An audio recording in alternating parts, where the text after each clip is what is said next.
is going on? It is Tuesday. Show Me the Money Club live Tuesdays, 6 p.m. Eastern, 3 p.m. Pacific, right here on YouTube, Facebook, Rumble, Twitter, and LinkedIn. You can also catch the audio podcast version of this on all major podcasting platforms. Sergio, what's going on today? How you doing? What's happening? What's happening, crowd? Oof. I'm pumped today, bro. I'm pumped up today. I mean, Oof. we have some wonderful guests today. I've been looking forward to talking to them for a long time, and they happen to be both on at the same time, which is not at the same time, but concurrently. But one after another, yeah. This can be I was like, wow, this is a show, time. baby. Although people, we're not Oprah's book club, okay? I highly recommend both books by these wonderful authors, and we're going to talk to them each.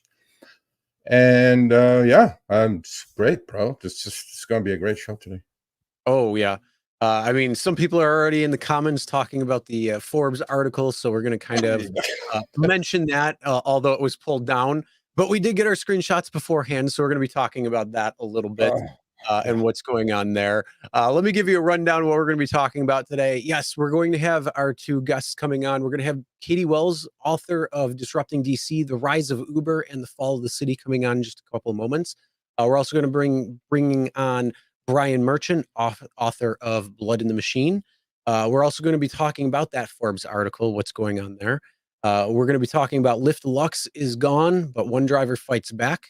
We're also going to be talking about Uber and Lyft drivers. Are they doing cash trips now for family and friends with what's going on in today's day and age? Also, we're going to be talking about a Lyft good deed that does go punished. So no good Lyft deed goes unpunished. Crazy story that we got. We're also going to be talking about how Uber fixes their errors nice and quick. Why can't they fix driver errors the same way? I've been getting emails of this. You've been getting emails of this with them saying, "Oh, you owe us $10. We're going to take it out," or "You owe us $42, whatever it is." So they collect their money quick. Why can't we get our money when it's an error when it comes to drivers? So let's get that going. We're going to be talking, or we're going to be playing our game Cash or Trash. Would you accept or deny the ride, and why?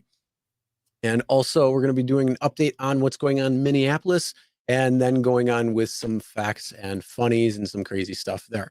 So we got, and we're gonna give 2 books. I mean, 4 books actually, 2 of each author. So we're gonna do our whatever Chris is gonna do, and you guys are gonna email me your addresses, and we're gonna ship the books out to you. So thank you for both authors to offer the 2 books generously. Thank you. Yes, and not only that, if you aren't the winner or you want the books, links to both of the books will be in the description, so you can check them out there. Yes, so sir. First off, let's thank today's sponsor, Giggle. So are you an independent contractor or gig worker seeking fast and hassle-free financing? Look no further than Giggle. We understand that time is money, and that's why we revolutionize the way you access funds. Picture this, $5,000 in your hands as quick as 5 minutes. Yes, you heard that right, 5 minutes by simply connecting your bank account. Giggle is here to make sure you focus on what you do best while we take care of your financial needs. Giggle, the fastest way to secure your financial future. And for your special offer, visit gigglefinance.com/RideShare Guy to apply. All right, Sergio, we have Katie Wells coming on, author of Disrupting DC, The Rise of Uber and the Fall of the City. Katie, welcome. How are you doing? It's great to be here. Thanks, Chris. How are you, Katie? Sergio, I'm good today. How are you doing? I'm doing great. Now that you're here, I'm doing better. I actually wanted to talk to you for a long time. I mean, I've known you for a while, obviously, but I wanted to have you on the show and then the timing worked out so well, right? That a lot of stuff is going on. A lot of settlements are happening, like New York City, and a lot of legislation is brewing around the country. Well, who better than talk to you? But then let's first introduce yourself, obviously. And then let's talk a little bit about your wonderful book, Disrupting DC, The Rise of Uber and the Fall of the City, right? So let's do that. Let's do that. That sounds great. So my name is Katie Wells. I'm a geographer, which still is like a career, it turns out, in the United States. I'm a geographer, a researcher at Georgetown University in Washington, D.C. but I'm from Northeast Ohio. So this is a bit of fantasy land in DC. And I've been researching the gig economy for about 8 years. I had a babysitter take an Uber home one night, and she lived 5 blocks away from me, and it cost $5. And being sort of the researcher that I am, I thought, how does this work? Who does this work for? How is this feasible, right, at scale? And so that sort of began sort of a deep dive into what does it mean for cities when Uber comes to town. And what did it mean for DC when Uber came to town? It wasn't as dreamy as it did not look like. Do you guys remember Spike Lee, how he did those videos, the Brooklyn Hustle, right? It didn't look like that. It wasn't shiny. It wasn't pretty. What we argue in the book, what we found, which I honestly still hope is not true, although I'm an empiricist, and so I haven't found the counter evidence. What we found is that Uber is not evidence of urban economic strength or innovation, but instead its entry into cities is often a sign of weakness, desperation, and a really low set of expectations about how urban life should look. Yeah, I mean, I read the book obviously, and you know, the first chapter talks about that, but you know, without going too much into detail, what I want you to talk a little bit about is that, other than your findings in the book, because this book is not just about drivers versus Uber versus passengers, it's not much to do with that, but it has a lot to do with how Uber's playbook is, right? How do they play this game? Do you think they play fair and nice, or how do they play this game? No, Sergio. However, so here's DC, what we didn't expect, right? There is a good chapter, Sergio, on the 40 workers we follow for 5 years as they move on and off the app. But you're right. The book actually gets stuck in all the city politics around how is it that these policymakers got in bed with Uber, right? This book is not a hit piece on Uber. It's a hit piece on all of us who got in bed with them, who are willing to allow it to make sense for their lives, whether you're workers or policymakers or consumers. And so DC became testing ground. A lot of what we saw play out in California with Prop 22, or what we're watching in Massachusetts, or what just unfolded in Minnesota this year, right? There were trial runs of that in DC in 2011, 12, 13, 14, 15, and we try to document that. Yeah, and I mean, I think, you know, to me, as being an insider of this gig world, right, their playbook is very clear to me. Okay, I mean, maybe may not be some for some other people, but our job is to educate our audience and then have them expect what's coming, because I kind of see what's about to happen before it happens, and you see that too. Obviously, when you're doing, you know, researching your book, you see all this happening, and then, you know, sometimes we know it's wrong, but then, as our audience may attest to, I feel like, as large as we are as a channel, I feel powerless. Yeah. Like, I know what's happening in Minneapolis. I know what's happening in California. And then now, you know, it's tied up in court, going to Supreme Court, Prop 22 in California. But this is their playbook. They're going to play this book. They're going to play their hand. How do we resist this? How do we get together and make sure it doesn't happen? Yeah. I mean, Sergio, I feel the same way, right? Like, their playbook is to challenge the idea of regulation as a good. Their idea is to say, actually, I remember interviewing one of their lobbyists for DC, and he's like, you know what? Like, the reason DC is such a good model for us early on is because they adopted our worldview. And I was like, oh, like, what's your worldview? And they're like, oh, we do regulation better. Right? The idea that a private entity gets to decide the rules of the game. And right, that's their whole mantra. And they've done it beautifully. And they've convinced a whole bunch of powerful people, right, that it's a reasonable stance. So how do we resist? Honestly, I think things like Show Me the Money Club, right, are part of that. One of the shocking things about this work that I didn't expect, and I think is unique to app-based work, is the extent to which workers don't know each other. Yep. Like, in the first set of interviews, we're like, hey, so like, how many other folks have you had a cup of coffee with another Uber driver? Do you text them from your phone? Do you go to online forums? Like, 78% of workers in the first year of this work are like, I've never met another Uber driver, right? As many as there are too. I mean, there are millions, right? There are like 3 million. But they're so think of like a pointillism picture, right? And like little dots flashing on and off all night, right? Like, it works. This app works, right? Because it puts you where it wants you. Yep. And that doesn't want you, Sergio, to be hanging out with Chris, probably on YouTube, okay? Sharing information, understanding that the problems you face are problems of the app rather than your own, you know, character. Yeah, you cannot take anything that they do to you personally, right? I mean, you have to, first of all, to be successful as a driver, you have to do certain things. You can't just turn the app on like they say and go. It's just not going to work. I mean, we tried to explain this to a lot of people, but what you hit upon is very important, right? I mean, rideshare is a solitary business. Other than having a passenger in the car for 10 minutes or doing food delivery, you're on your own, right? You're just kind of out there, like you said, you're like a little dot. You go on, you go off. But then that's what we're trying to do here, Katie. We're trying to get this community together, get our voices together, and then trust me, it's getting louder. Believe me, it's getting there. But I don't think we're there yet, but I think we're having some success. But as far as those 40 drivers that you just mentioned a couple of minutes ago, right? Can you talk a little bit more about that? Then what the research was and what you found out after talking to those 40 drivers or following them for a certain amount of years? Yeah, absolutely. And it's what you're going to expect, right? Like the two of you will know that many of those workers were not working in the last time that we interviewed them. COVID changed some of that, right? There was a different bump and a shift. A lot of them did have to turn back to gig work, even if they didn't want to, because they lost jobs, they had stresses at home. I think for many of them, Uber worked because it helped them at their time of need. And I think that's what was important to keep in mind, that this was honorable work that they weren't well compensated for. Some of them ended up unscathed, but others took some really hard hits financially or physically. Yeah, and one thing that we need to mention is that as a driver, when you don't have a support group, I mean, look, driving is not an easy thing to do. First of all, it's physically, mentally, sometimes financially, it's not as great as people make it out to be.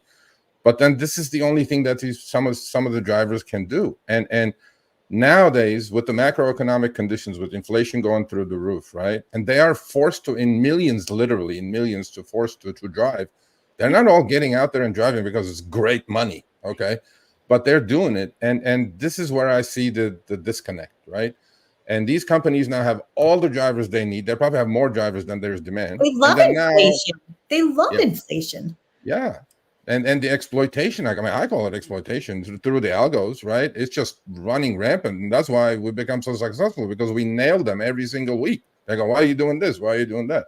Let's talk a little bit about the algos and the exploitation that you see, and it's in your book. Let's talk a little bit about that. I mean, and the personalized pay, right? So as a follow-up to this book, right? I mean, we're also following 30 policymakers to ask them questions about, well, why is it you sort of allow this company to operate and allow, Sergio and Chris to get paid different amounts for the very same work? Why did we allow that old adage of equal pay for equal work to go out the window? Yeah. And policymakers. Do you see ultimately, I mean, look, there is legislation happening all over the, country, and there's potentially also federal legislation that's coming up. I mean, where do you see these things going? I mean, are we all going to be employees of these? Am I going to wear an Uber hat and a Lyft shirt one day? Is that what's going to happen? Sergio, I didn't even know Trump was going to be elected. I know nothing about the future. I'm really bad at predicting, but I do have to believe, right, that like if we look at the history of big oil and big tobacco, that there's got to be enough pressures. I do think that if there is going to be an assessment, I think there are assessments of Uber, it's going to happen not just on the worker front. It's going to happen thinking more broadly about what are its effects on city, congestion, pollution, thinking about the forever chemicals of those wheels on the road all the time, that they're going to have to be more parties to the table to have some kind of grander response. Yeah, I mean, you're DC, obviously you're in DC, but we know what's happening now with the congestion fee that's about to come down in New York City. When Uber said, "Oh, we're just going to solve traffic problems. Actually, we're going to put many people in a car," and it actually quite the opposite happened, right? And pollution is worse, and there's millions of cars idling out there. And now I believe with all the oversaturation of drivers out there, it's gotten worse. Actually, do you agree with that? Absolutely. And you can add on my more recent work since this book ended, right, has been on instant delivery. And we're seeing the very same thing. These workers are struggling to get orders, and they're going across town 6 miles to pick up the burrito to go a mile. I mean, it doesn't make sense financially for them. And it doesn't make sense sort of sustainability wise for a city. Yeah. I mean, I could talk to you for the whole day, but, we have limited time. Obviously, we have our next guest is going to join us, but I'll give you the floor for the last 3 minutes. I mean, tell us, give our audience some advice, give us some advice, because I think it's very valuable. Honestly, what I give audiences advice, right? I tell them, and I'm sure they're things that you guys, I've heard from you, right? Which is please tip in cash. Please show your passenger, or if you're a passenger, show your rider what you're paying so we can try to break down some of the opaque, it's really hard to figure out what you're owed, right? If you don't keep track. For a lot of the workers we talk to, we're always asking, what's your breakdown? Keep track of everything as much as you can. And those safety features are really important too in terms of dash cams. Do you use Uber and Lyft quite a bit yourself in DC? What? Do you use Uber and Lyft quite a bit? I don't, but I live in fantasy land. I live in a place with public transportation. I can walk. I mean, this isn't real. Like, this is not Ohio. Yeah. But then again, right, on the other hand, there's the argument that it's in these fantasy lands that Uber and Lyft really thrive because they have the wealthy consumer base and they have a workforce that's underemployed. Yeah. So that's really where a lot of the, profits, if there are profits, but the extraction of value happens for these companies. Well, I mean, to our audience, here's Katie Wells. I mean, look, I highly recommend the book. If you guys don't win it, don't be cheapskates. Go buy it. It's an amazing book. It is so applicable and relevant for these times that we're in, because all of our drivers complain about oversaturation. I can't get any trips. I can't make any money. I'm like, I understand, but that's the name of the game. But please go get Katie's book. It's extremely well written. You have 2 more authors, obviously, in the book. If you want to mention their names, you go right ahead. Absolutely. 2 lovely co-authors who I continue to work with, Kafui Atto and Declan Cullen. Yep. And they would also say thank you to Sergio and Chris for letting us share this story. We really are so pleased that you're building community. I think that's the only thing that's going to help us try to think otherwise about how to confront these companies, is doing it collectively. And we hope that the book is part of that chorus. Yeah, it definitely will be. It's a must read, really, for every gig worker to understand the behind the scenes mentality of how these companies are and how they look at workers, to be honest with you. But let's keep in touch, right? We're here for you. If you need anything from Show Me the Money or Chris or I, we're happy to help, and much appreciated. Thank you for showing up. Thanks, Sergio. Thanks, Chris. Thanks, Katie. All right. Have a great rest of your day. All right. So that was Katie Wells. The name of the book is called Disrupting DC, The Rise of Uber and the Fall of the City. Again, if you want to check out the book, link is going to be in the description. We will give the books away in a little bit. We're going to have our guests go first. And then book's name, hold on. The book's name is Disrupting DC, like Washington, DC. It's called The Rise of Uber and Fall of the City. It's an amazing, amazing, amazing book. And I think I sent you screenshots, but I don't know where they went. But we can show the screenshot of the book if you want. And here's that book right there. Disrupting DC, The Rise of Uber and the Fall of the City. This is basically tells you guys the playbook that Uber applies when they go into a city. And they have a playbook and they execute it. How do they execute? They buy politicians. They do whatever they need to do. But, they just move fast, break things. They're the elephant in the china closet. And they're good at it. And in order to battle these types of companies, we need to stand together and battle as much as we can. And that's how it's going to work out. But with that said, our next guest is in the green room. So let's bring him on. Yes. We have Brian Merchant, author of Blood in the Machine and previous guest as well, coming on. Brian, how you doing today? Gentlemen, hello. Hey, Mr. Luddite.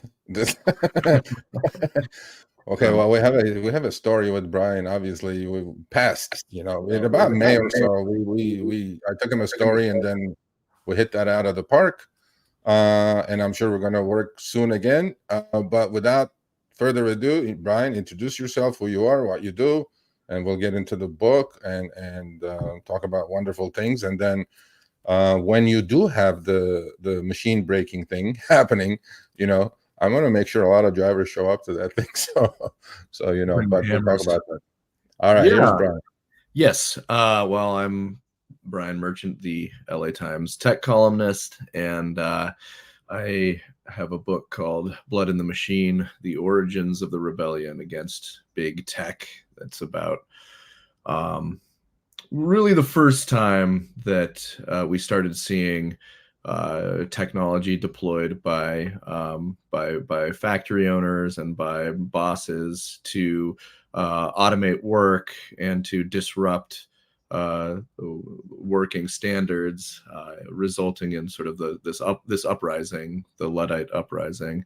And I sort of try to draw all kinds of parallels from what happened then to what's going on today, as we see OpenAI rising up, but in particular the new sort of gig work economy that is, in doing a lot of interesting things, and by these companies coming on the scene saying we're tech companies, we're not taxi companies, we're not delivery companies, we're we're changing the game entirely, so the old rules don't apply, and they can sort of try to undermine labor standards and work and the way we work and things like that. And Uber has been a big player in that field, as you all know. So it's a focal point in the book. Is Uber, what Uber's been up to the last 10 years or so, in especially in the ways that it sort of has affected taxi drivers, has affected the drivers who've relied on the platform and seen wages gone down, seen complications. And that's not to say that Uber hasn't done a lot of good things and interesting things too, but I sort of link the two eras now that we're in this new moment where we're seeing all kinds of tech being invested. All kinds of money being invested in tech that that is primarily all about trying to change the way people work. So AI is the big one now. It was gig work before it. Factory automation, robotics has kind of been the story of the last 10 years. Yeah, I was at your wonderful book signing, I think a couple of months ago or a month and a half ago, and you said you spent about 8 or 9 years of your life to write this book? Or it took you about 9 years? Well, it's been sort of on my mind. I wrote an article for Vice when I was working at Vice about almost 10 years ago. Yeah, 9 years ago. So I've kind of had the idea floating around for a long time. But I really got working on it in earnest probably five or 6 years ago. So it's been 5 or 6 years of work. Yeah. Yeah, 5 or 6 years of work. And then I think the timing of the release of this book couldn't be better.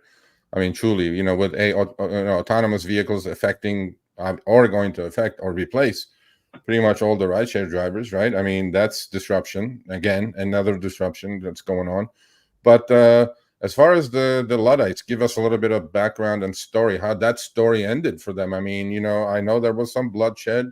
At the end, what happened? Give us a little bit snippet of the book, and then book again. Amazing book. Please pay attention and go buy the book if you're not going to win it today. Blood in the Machine. So what happened to those Luddites? They rebelled, right? Yeah. So a little background is that there were a lot of cloth workers in England. That was like the biggest industrial workforce at the beginning of the Industrial Revolution is cloth workers. That's what propels the Industrial Revolution. That's what sort of gets things going. It starts in the textile industry. So the cloth workers, used to work at home, but they work with machines. So they are the biggest misunderstanding about Luddites is that they hate technology, right? Like if you know the word Luddite, then the first thing that comes to mind is somebody that hates technology, doesn't get it, doesn't want any part of it. Either they want to throw their phone in a river, or they, never got one because it's too complicated. But that's not the Luddites at all. That's not an accurate. The real Luddites were cloth workers who were very skilled, who had the latest technology, you could say.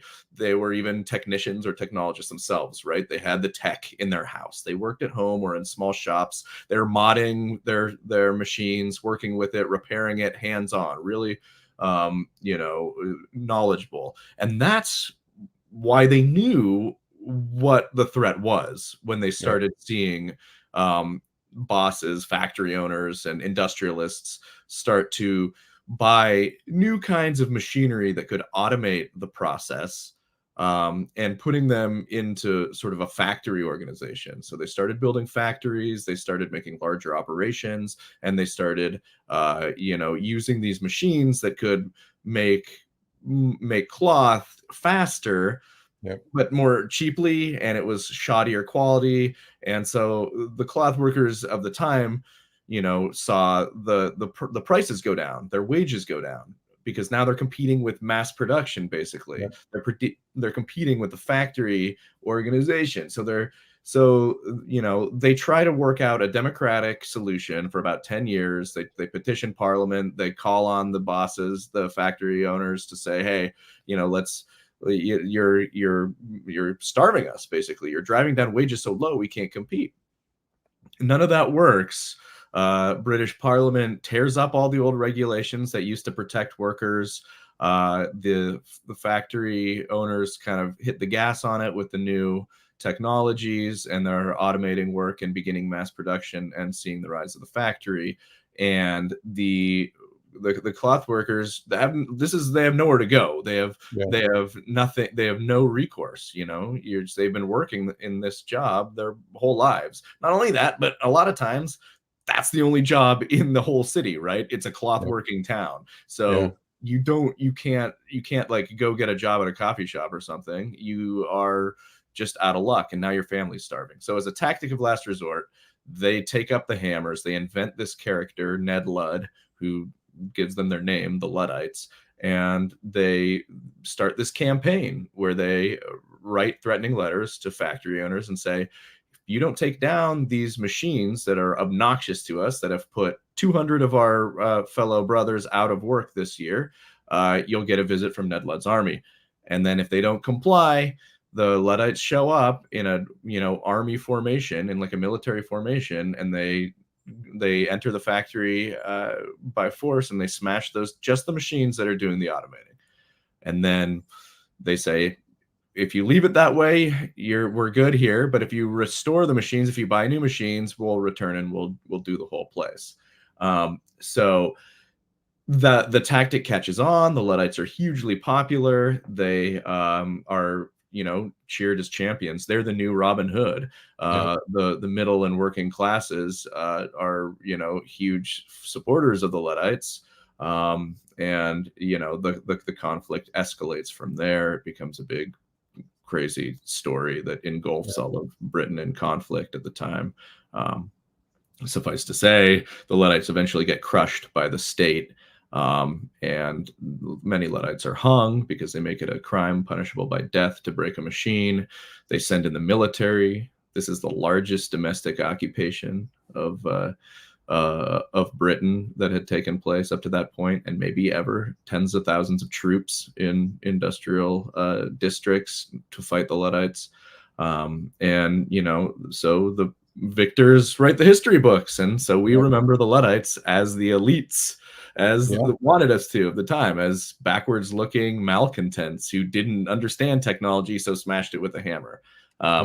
The reality is they had this very well organized, very popular, very fierce campaign that was specifically targeted at the people who were putting them out of work for a profit, with and doing grave injury to these communities one by one by one.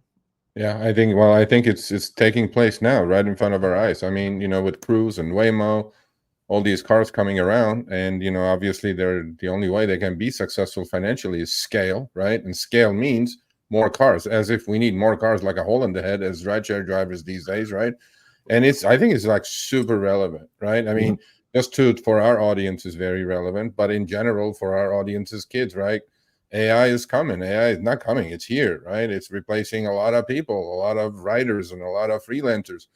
And the world is changing again. It seems like to me, Brian, the world is changing faster now. The more these technologies advance, the faster the changes are happening. And for a human to adjust to all these changes seems difficult to me. But, I guess it is what it is. Yeah, well, there's, two things that I'd say to that. And one is you're absolutely right. And it's funny, since you know this, Hunter, but both in the IPO documents in Lyft and Uber, they both they're pitching investors on the idea that they're going to replace all their drivers, you know, in a matter of years with autonomous vehicles. Both Uber did it a little more explicitly, but Lyft uses this language too. Like, this is the plan that they're selling to investors. It's like, oh yeah, right now we have this labor cost because we have to pay drivers, but before long it'll all be automated. We won't even have to pay drivers. So, you know, invest now, and, you know, and in 5 years time, you know, Uber had an extensive self-driving car program for a long time that ended fairly disastrously. But yeah, and the second part is I want to underline is that it's like, technology, it certainly advances, and it certainly, you know, brings us into new frontiers, but you always got to be careful about, you know, about what the story is versus what the technology can actually accomplish. That's a great example, right? Like the CEOs of Uber and Lyft going around saying that there's going to be autonomous cars, you know, by like 2025 or whatever it was, by the end of 20. Now it's really clear that's not going to happen. That's just a way that they can sort of try to attract more investment and keep sort of the game going, get more infusions of venture capital, and but if they could, they would replace all you guys in a heartbeat. They would. And it's, you know, that's not to say that it won't happen eventually, and that they'll try. We're certainly seeing, you know, Cruise and Waymo trying to do this, but it's, you know, yeah, I think Cruise figured that out the hard way, and the CEO figured that out the hard way, because I had Alex Kantrowitz on a few weeks ago, and, you know, he had interviewed Kyle Vogt, the, you know, CEO of Cruise and the founder, and, you know, he was like brazenly saying, oh, we're going to go 10x, 10x, 10x, 10x every year, right? Well, he's out of a job now, so that happened really fast. And I mean, look, these things are inevitable. It's going to happen, but I think these companies, when they say these things, you know, they don't understand what ramifications they may have for an Uber driver that's been driving for 6 years, 8 years, right?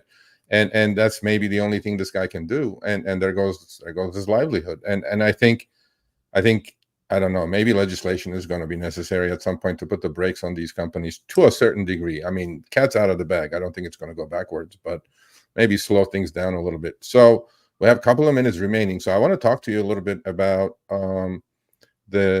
you know, obviously we did the Prop 22 article together, and then it was wonderful that you did a great job with it. You know, are you back to work from your world stardom tour of your book? Can we go to work now, or what's happening?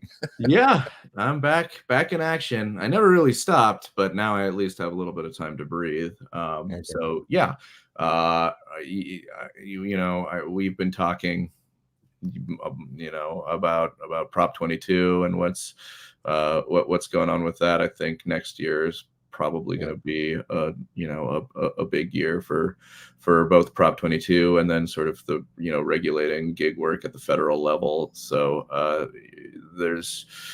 AI has kind of sucked a lot of the, you know, air out of the room for non-AI stories in tech. So I think Uber and Lyft and DoorDash and all those companies have kind of glided under the radar a little bit this year and evaded some scrutiny. And then look at that, they started making some money, it looks like, too, at least according to the reports. But there's some interesting reporting that you're also aware of, I know, that the way that they made some of those revenues may come under fire. So yeah, there's a lot to watch in this space. You know, the ruling on Prop 22 is going to be big. Whether or not sort of there's this third way, you know, driver category or worker category that gets sort of institutionalized for gig workers. I personally think that would be a bad thing, and it would prevent, you know, gig workers from getting all the rights and benefits and things that they're due. I personally think the gig work model and flexibility could work completely well in tandem with, you know, full benefits and all that. I have not seen a persuasive case that says otherwise, but I know that's the knock against it. So I think, there's room for both. If a gig worker wants to work full time and be eligible for all those benefits, I think they should be able to do that. And if they want to have a part-time model and work on weekends or whatever, they should be able to do that too. And neither the technology nor the regulation should preclude that. So it's interesting times for sure. Yeah, definitely. And I'm definitely looking forward to working on that with you, hopefully early next year. And look, these companies, once in a while they need a break check, and I think we're doing that quite well through our community. And I mean, thanks to friends, like you in the journalist community, that you guys are listening. You guys are giving our community the voice that we need, because that's the only way. You're my megaphone. I mean, I think you guys are doing a great job when you announce things or you write about things, and I think we're going to keep having this relationship. That's valid. I mean, we need you people. We need you journalists to be friends with us, and I'm definitely appreciative of you showing up and always be able to listen and give me your opinion. So with that said, I appreciate again you showing up today. We're going to give a couple of Brian's books away as well. So in closing, I'll give you a couple of minutes, give our audience some advice, just like Katie did at the last I've heard 2 minutes.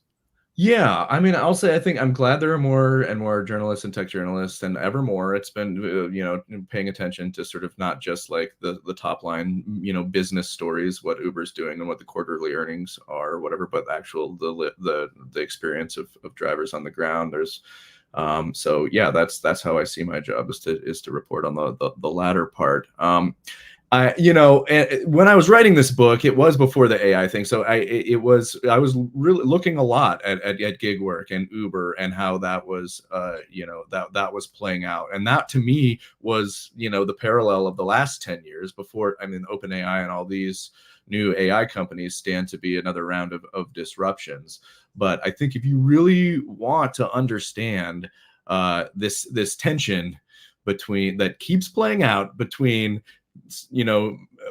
executives and managers and bosses that can afford to use a new technology to disrupt a standard, to disrupt the norm, they're given a lot of power. And this happens time and time again throughout history, from factory owners to like the automators in the car manufacturing plants, to robotics, to the computer era, to now the app and AI era. So I think that if we do understand the history, we can arm ourselves with a lot of the knowledge necessary to sort of confront the playbook, because the playbook of the technological disruptor, the automator, the executive class, it doesn't change all that much. So you can be ready if we understand the sort of the basic ways that it tends to work through history.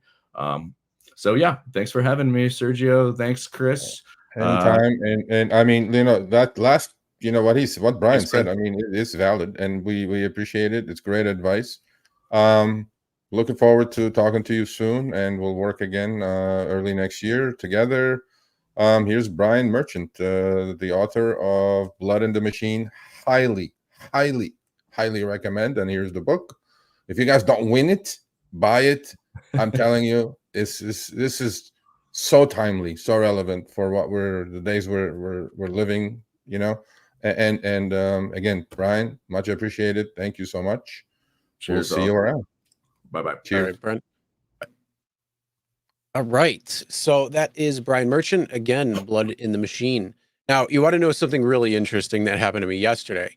First of all, when it comes, his book would be like part of the whole spear of this. When I was at Walmart picking up something, and we all know, you go to Walmart, there's like 2 checkouts, and then there's 900 self-checkouts, but there's so many people, you're still waiting in line. And I hate the self-checkout. I am not, so I'm a Luddite when it comes to the self-checkouts. I like going to somebody, but this time, I mean, when you have like 15 people and they all got stuff and they're going in the regular checkout, then you kind of have to go to the self-checkout. But I'm looking up at their screen, their monitor. They have the monitor right where you're standing there, and it's showing the entire section of all the people checking out. So all, I don't know, 8 or 9 checkout counters are there. And then you see these little boxes around everybody because they're actually what they're doing is they're using the AI to track you scanning everything, make sure you're scanning and not stealing. Oh my God. So Yeah, but that's a there- big problem with the self-checkout things. People are like swiping things. oh, You yeah. know, I so- mean, well, here's the thing. You could just avoid it by walking out entirely Yeah. and not even walking into that. You'd never get into their cameras, but Yeah. I wouldn't suggest doing that. No. But I mean, but here's the thing. If that's what they're showing you right now on a Yeah. monitor right in front of you, what are Yeah. they doing through the store? Like when you walk in, they're Yeah. probably face tracking you. How many times do you walk Probably. in? Where do you walk in the store? Yeah. And Where you're all stopping, of what that aisle stuff. you're stopping, right? So they know what you're For going to how buy next long? time. All of that Wow. stuff. And each person is getting tracked everywhere they're going when it comes to in the Crazy, store. bro. So they can build up who you are, what you're looking at, what you get, and all of that stuff. I And then agree with you. that way they can, send you your Walmart email saying, hey, we thought you might like this. And it's exactly what you were looking at. It's like the I same agree. thing when you and I are, let's say, talking about a product and all of a sudden it pops up in your Facebook. Yep. I mean, All the they time. know you All so the well, but yeah, that's where know it's you better going than when you. it comes to that stuff. So it's Yeah. absolutely crazy.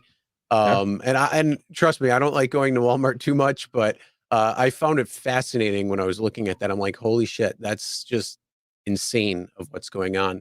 I agree. And Yeah. and then just imagine what they're doing with these apps like Uber and Lyft, where they're tracking you as a driver, they're tracking your habits, they're tracking exactly where you are, the times you go on, the times you go off, passengers, same exact thing. And the data centers, I can only imagine the amount of crap that they have in there. Yeah. No, it's Oof. crazy. It's crazy. Yeah. I mean, but are we doing the book giveaway now, later? When are we doing it? Yeah, let's do the first book Let's do the giveaway first now. one now. We'll do Katie's book now, Disrupting DC, the rise of Hashtag Uber. what? What did you come up with hashtag on that one? Katie? Hashtag Hashtag Katie? fall. Hashtag Hashtag fall? Okay, Yeah. cool. Because technically, it's about the fall of DC. Really, it's the fall All of. right. Hashtag fall, people.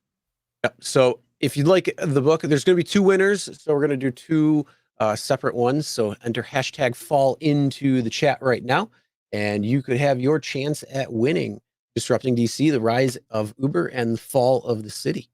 I read both. Okay. So if you do get it, read it. Don't just while you're waiting for a trip or whatever or a delivery. Don't put it on with you eBay. and then read it. It's I'm telling you. I mean, it tells you guys exactly what the playbook of these companies is. So just read it.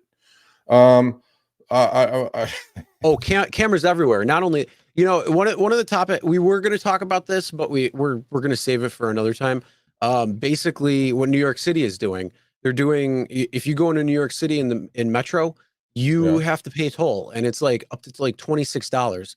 I mean, who the hell's going to pay that just to go continue the going? congestion fee? It's Yeah, the insane. congestion Yeah, fee. the congestion fee. It's absolutely ridiculous. I hope that $15 or something. you know what? I hope that New Yorkers do the exact same thing that they're doing in UK with the plate readers, because what they're doing is they're charging in the UK, they're charging people who have gas powered cars a fee. I think it's every single day. So Really? people have been fed up with it, and they're going and breaking these cameras. And I hope to God I see people breaking these fucking cameras in New York Well, City for this congestion fee yeah. bullshit, because that's Well, exactly what I think this is. Last week we talked about the buses in LA with all the AI cameras. They're giving tickets to people now. I'm like, what the F, bro? Yeah, it's insane. Like, thank you. Look, thanks for thank the you. super chat. We appreciate that. What's up, Ahmed? I owe you a phone call. I know that, but it's been so crazy, and today was any better. Trust me, people. It was like I'm like, holy crap, what's going on?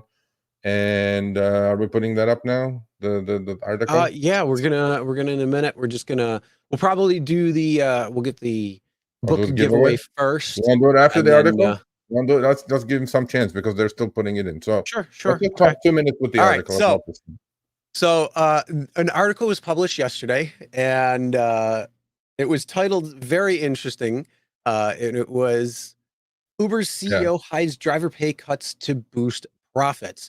Now, I don't know about you, but Sergio, you and I have been talking about this specific topic for as long as Upfront Fares has been around. Actually, I went into our old live streams titles to see. So there's probably 4 or 5 titles that we're talking about Upfront Fares as pay cut. You know, all of the things relevant to that particular thing. And Yeah. now it looks like we have some data to back that up. Mm-hmm. Yeah, we do. And look, this article was published yesterday morning, just yesterday morning. It feels like it's been like a month already.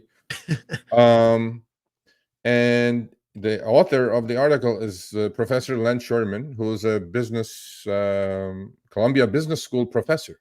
Okay, and the article was published in Forbes, and it took off, Chris. Like, I saw it all over Facebook. I have not seen it like this to go viral, something go viral like this. All I did was I also tweeted it. I mean, I didn't say like I'm for it, against it, any of that stuff, but it kind of confirmed what we've been talking about for a year with upfront fares. Okay. Yep. The only difference between this going viral and something else going viral was that this has millions, tens of millions of trips of data analysis behind it. That's the gist of the article, right? So now everybody's like emailing me saying, "Oh, did you see the article? Did you see the article?" I go, "Yeah, I have nothing to do with the article." I mean, Yeah, we saw it.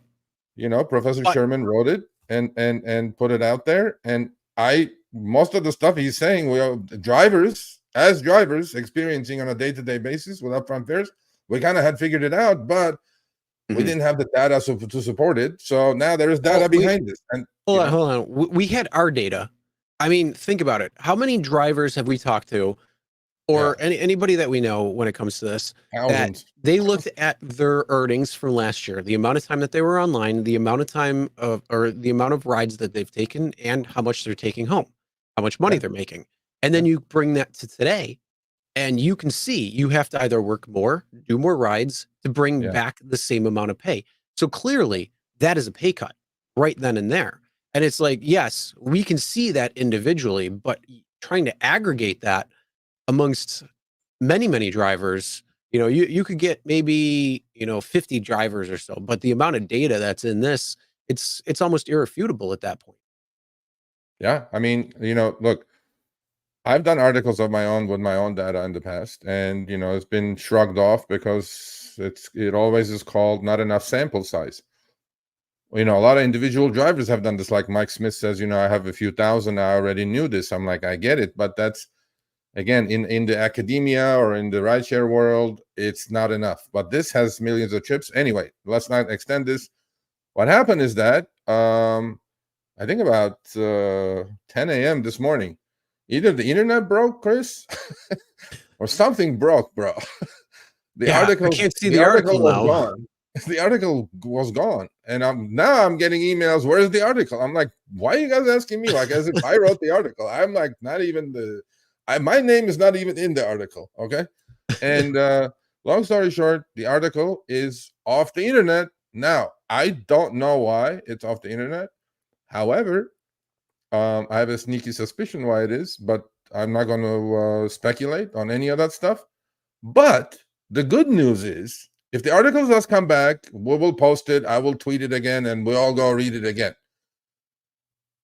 However, Professor Len Sherman, the horse himself, who wrote the article, from the horse's mouth, we can hear all this stuff, all the data, the analysis, his conclusions, why the article was taken down, if it's going to go back up, why it went back up. I don't know. So he's going to be our guest next week. I'm pretty sure that's going to be a ridiculously popular episode because, I mean, this is a professor at Columbia Business School, Ivy League school. I don't think he would jeopardize his credibility by writing some fluff piece. And Forbes is also not a fluff piece kind of a magazine. Okay? So, there you go. We're going to have him on as our guest next week on Show Me the Money Club at 3 p.m. Everybody come back and listen from the horse's mouth. That's it. Yes. Yeah, man. So that's going to be a very interesting article when it comes down to it. I'm sorry, very interesting information based off of the article that we're going to hear and be able to converse with and see what's going on, all that breakdown. Yeah, because he's we're always been- gonna have it right then and there. So yeah. yes, Yeah, make sure you plan according. We're going to have Len Sherman on next week. So I saw a comment from 1189 Paris saying you should have him on the show. Well, guess what? We already are. So he will we're be gonna have on him next the show. week. So make sure you Um, mark your calendars for that one. Yeah, he's been a supporter of the show. He's been a good friend to us.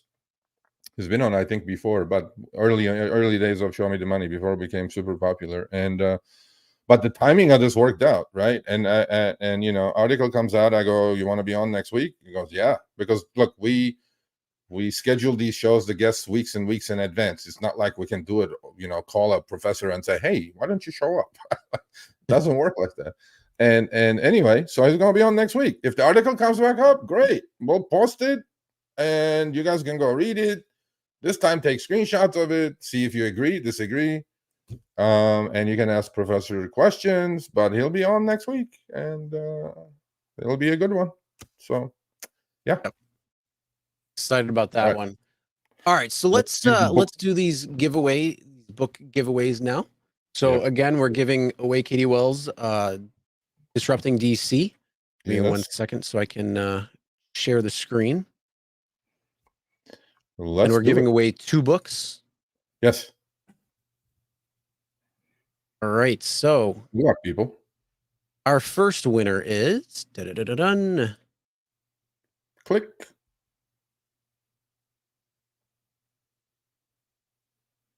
Kevin Bishop. Congratulations, Kevin Kevin. You are Bishop. the winner of the book.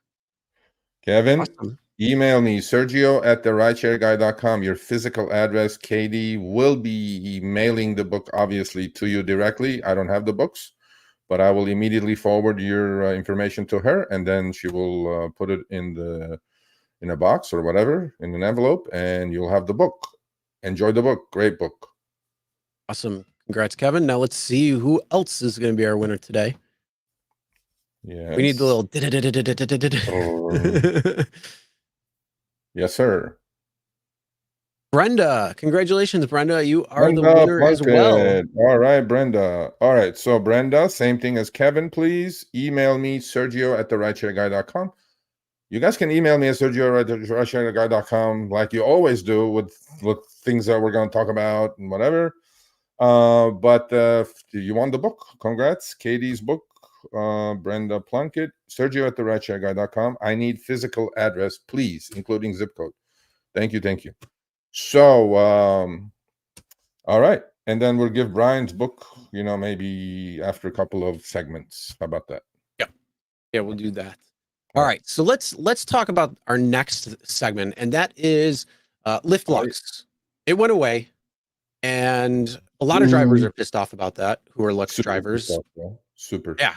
I mean, when you're making an elevated income and you have an elevated car, then you should be making that elevated income. But unfortunately, they took it away, and now you're down. You're down here. But there was something that we talked about on Show Me the Money Club. There's something that a driver had talked about. There's something that we talked about on EV Money with Gabe and myself, and a guest, Will, who is on. And he's also going to be on, I believe, Thursday's episode of Behind the Wheel, if I'm not mistaken.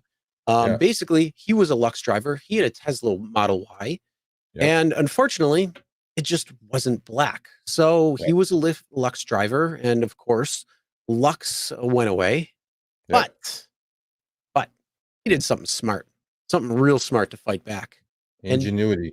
Now, boom. Now. So here's the thing. So he wrapped his car in black, matte black. So now his car qualifies for Lux Black and Uber Black. We do a lot of once a week we do every Thursday morning at 8 a.m. Behind the Wheel. Very popular now these days, obviously, because these are all successful drivers. So this gentleman were dropped from the face of the earth because he was doing Lux, and he was happy with Lux, and Lyft, in their wisdom, said, "Oh, your Tesla Model Y now only qualifies for comfort." I'm going like, bullshit of all bullshits, right? And so what happens is, Oh, thanks speaking for the of the super devil, chat, Will. speaking of the devil, right there. Thank you, Will. So you know what he does is he goes and wraps the car in black. Now, I'm not going to give all the details because I want you guys to watch Behind the Wheel on Thursday how he did it. Now, he's in Boston, Massachusetts. I can tell you guys that. Now, the only thing I can say about this is he's going to tell us on Behind the Wheel how he did it, how much he spent, what the regulations were, how easy it was to get on the Lyft black platform, what the requirements were as far as commercial insurance is concerned. But I think that Tesla looks sick. And on the right and the left screenshots, you guys can see right there. He's now black only. He can choose black only, premium only. And the Tesla, the same Tesla that could only do extra comfort, garbage, right? Now he's doing trips, and I sent Chris some of his trips. He's already recouping his investment back. The one on the right is yesterday, I think he sent me an email. He goes, some guy tipped me $200 cash, Serge. Boom, there you go. And look at these trips. On the left, Uber Black trip in Boston, 4.6 miles, 11 minutes and 52 seconds, $31. Who doesn't take that? Is that cash or trash, Chris? That is cash all day long. That's cash, baby. And on the right, all day long. And on the right, 8 minutes and 1.25 miles for $24.50 because he's doing Lux, not Lux Black anymore. There's no Lux Black, but now it's Lyft Black and Uber Black. And he's going to tell us how he did it. Now, before you guys go wrap your car tomorrow, don't do it. You don't be that compulsive. Just wait another day. Watch the episode on Thursday morning at 8 a.m. The only thing I can tell you is that every city and every state has different regulations. Even if you don't watch Behind the Wheel, if you're going to go do this, please check the regulations of your city. Please check with Uber and Lyft what is required. However, this guy, by wrapping the car black, was able to get on both black upper end platforms. He didn't have any problems with it. Meaning the registration of the car, the color obviously is registered. I think it was blue or gray, whatever it was. And both companies accepted it. They did not care about the registration color when he registered or uploaded his documents.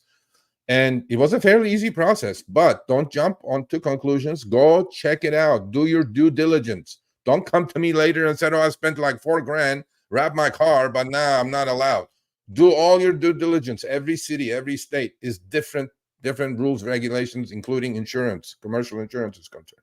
But this driver's story is going to be on Behind the Wheel Thursday morning, 8 a.m. And the guy, and I'm telling you, the guy is recouping his money back already. I think he's going to recoup all that wrapping money back in like 6 months or less because those trips are crazy, Oh, yeah. I can only imagine. So, Will, I know you're watching. We just saw you.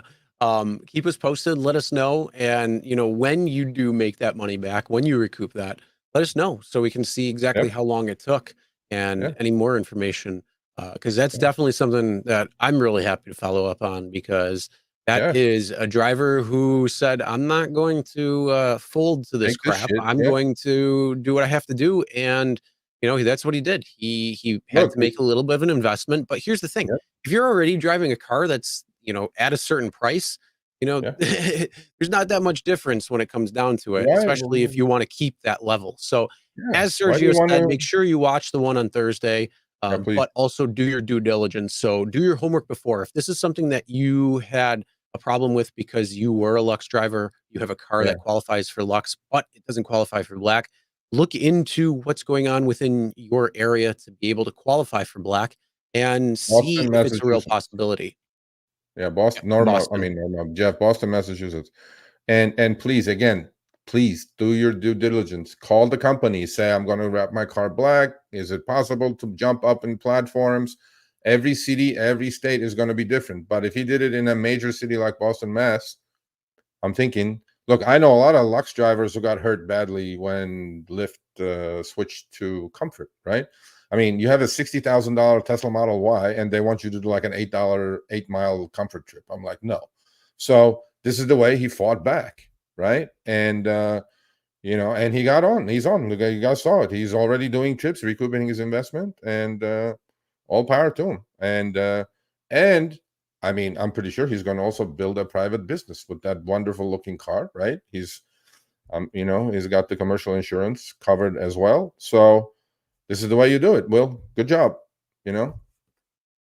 Yep. All right, so speaking of the rest of us who don't qualify for Lux Black or Black, unfortunately, you know, we are at the whims sometimes of Uber X and Lyft Regular, which we all know how that looks today. And according to the Forbes article, it's down 11 or 12% or something from year over year when it came from, you know, pre during the rate card to post, which is upfront earnings. So yeah, a little bit of a rate cut there. And yeah, basically, what are drivers doing now? I mean, are they sitting there taking more rides? What are they doing? Are they doing a little cash rides on the side, a little friends and family discount? What's going on, Sergio? Okay, as Shaka Bimb, Sergio at the RideShareGuy.com. And I will say it 10 more times, but it's Sergio at the RideShareGuy.com if you guys want to contact me. Look, we don't call these cash trips, okay? Cash trips are not allowed on the platform.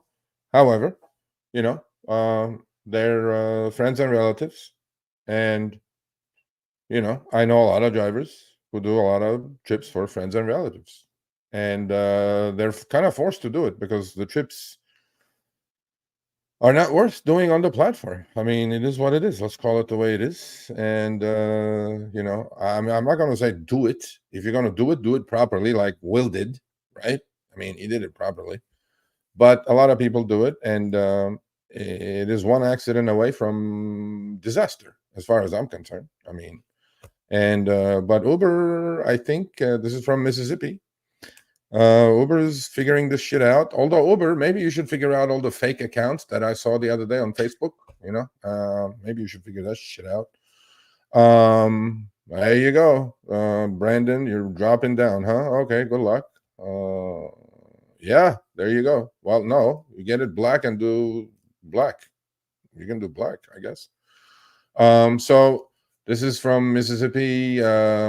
Regulatory information. As a reminder, Mississippi law prohibits solicitation or acceptance of cash payments from passengers. Payments for transportation services provided by driver partners may only be made electronically through the Uber app. Okay, we all know that, Uber. Except that when you pay shit, people do things. And hey, I think, look, I'm not going to tell you not to do it, but I'm also going to say, please be careful doing these things with friends and family.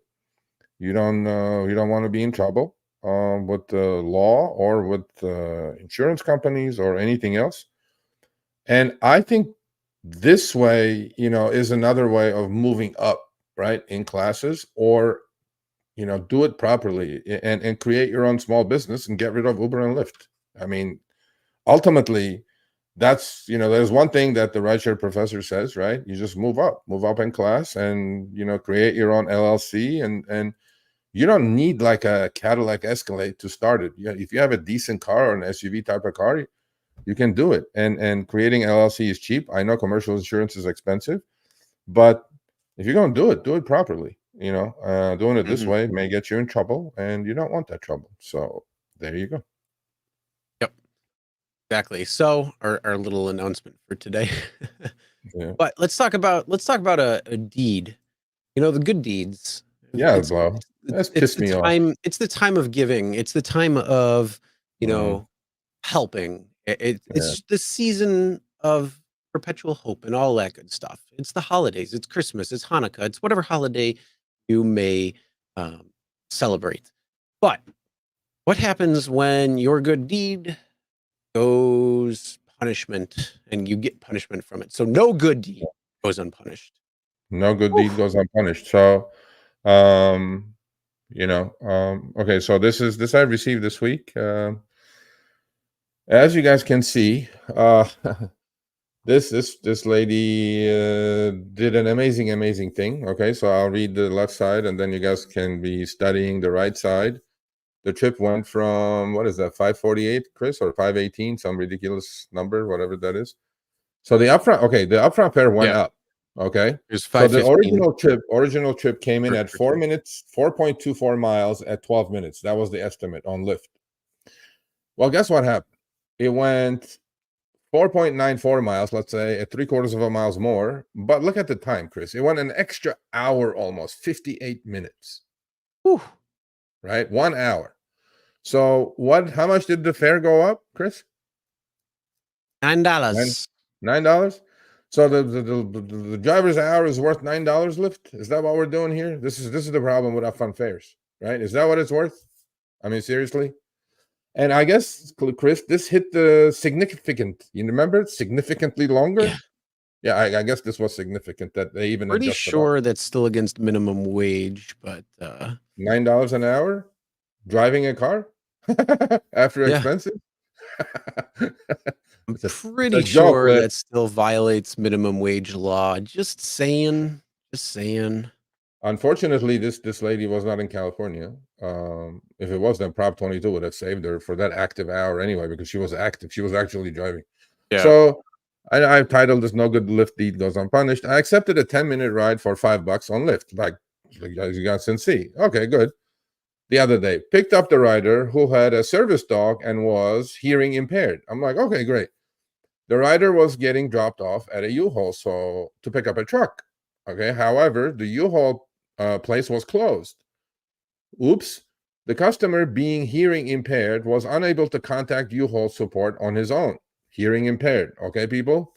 So I took it upon myself to help him out with speaking to the representative so he could get his truck and go through the app for the U-Haul paperwork. Long story short, my 10-minute ride turned into over an hour ride. I'm going like, man, these drivers are busting their asses for these companies, and then they get $9 out of it. Okay, great. The Lyft app said that this continues. Long story short, my 10-minute ride into an hour ride, I watched the customer type $100 tip into his phone. Great. Not going to happen. As we know, they limit the tips. There it is. The Lyft app said the most he could tip me was $28.50. Do you think that's right, Chris? Do you think if I want to tip my driver $100, I should fucking tip my driver $100? I think you should be able to tip them without anything from these companies. I can understand. Right? I can understand though why sometimes there is, and I'm not going to defend these companies in any way. It actually could be the credit card processing that could place a restriction on it. I have no idea if that's the case when it comes to this, but when it comes down to it, no, tipping should be whatever I want to tip my driver, my waiter, whoever, bartender, whatever. If I want to tip somebody $1,000 for a $10 haircut, I should be able to. Yeah. I mean, like, okay, so the Lyft app said the most he could tip me was $28.50. Okay. I told him that was okay. I understood. I watched him type $28.50 and click save. Okay. I ended the trip with only a total of $14.07. I called the support and they told me that he did not add a tip, which was false because I sat there and watched him do it. Do you know how many emails I get like this? I wish there was a way that drivers can, because I get so many emails saying they're stealing my tips. You know what I'm saying? I mean, in this case, it's pretty clear. She goes, the guy's put $28.50, click save. She's helping him to get a U-Haul truck. They're in the car. And even over an hour for only $14 is ridiculous. I agree. $9 for freaking extra hour. Yeah. It should have paid more, and I should have gotten all the shoulda wouldas. But the Lyft representative said she could do nothing for me. Sergio, I do not expect you to be able to do anything. I wish I could, and I will send this to goddamn Lyft. I bet your bottom dollar. If the guy tipped and they didn't pay you the tip, at least we can get you the tip if he tipped. I mean, because they go like, I didn't tip you. I'm like, well, she saw the person tip. I mean, hey, okay. And just venting, and maybe other people have had something similar happen to them. So has this happened to you people?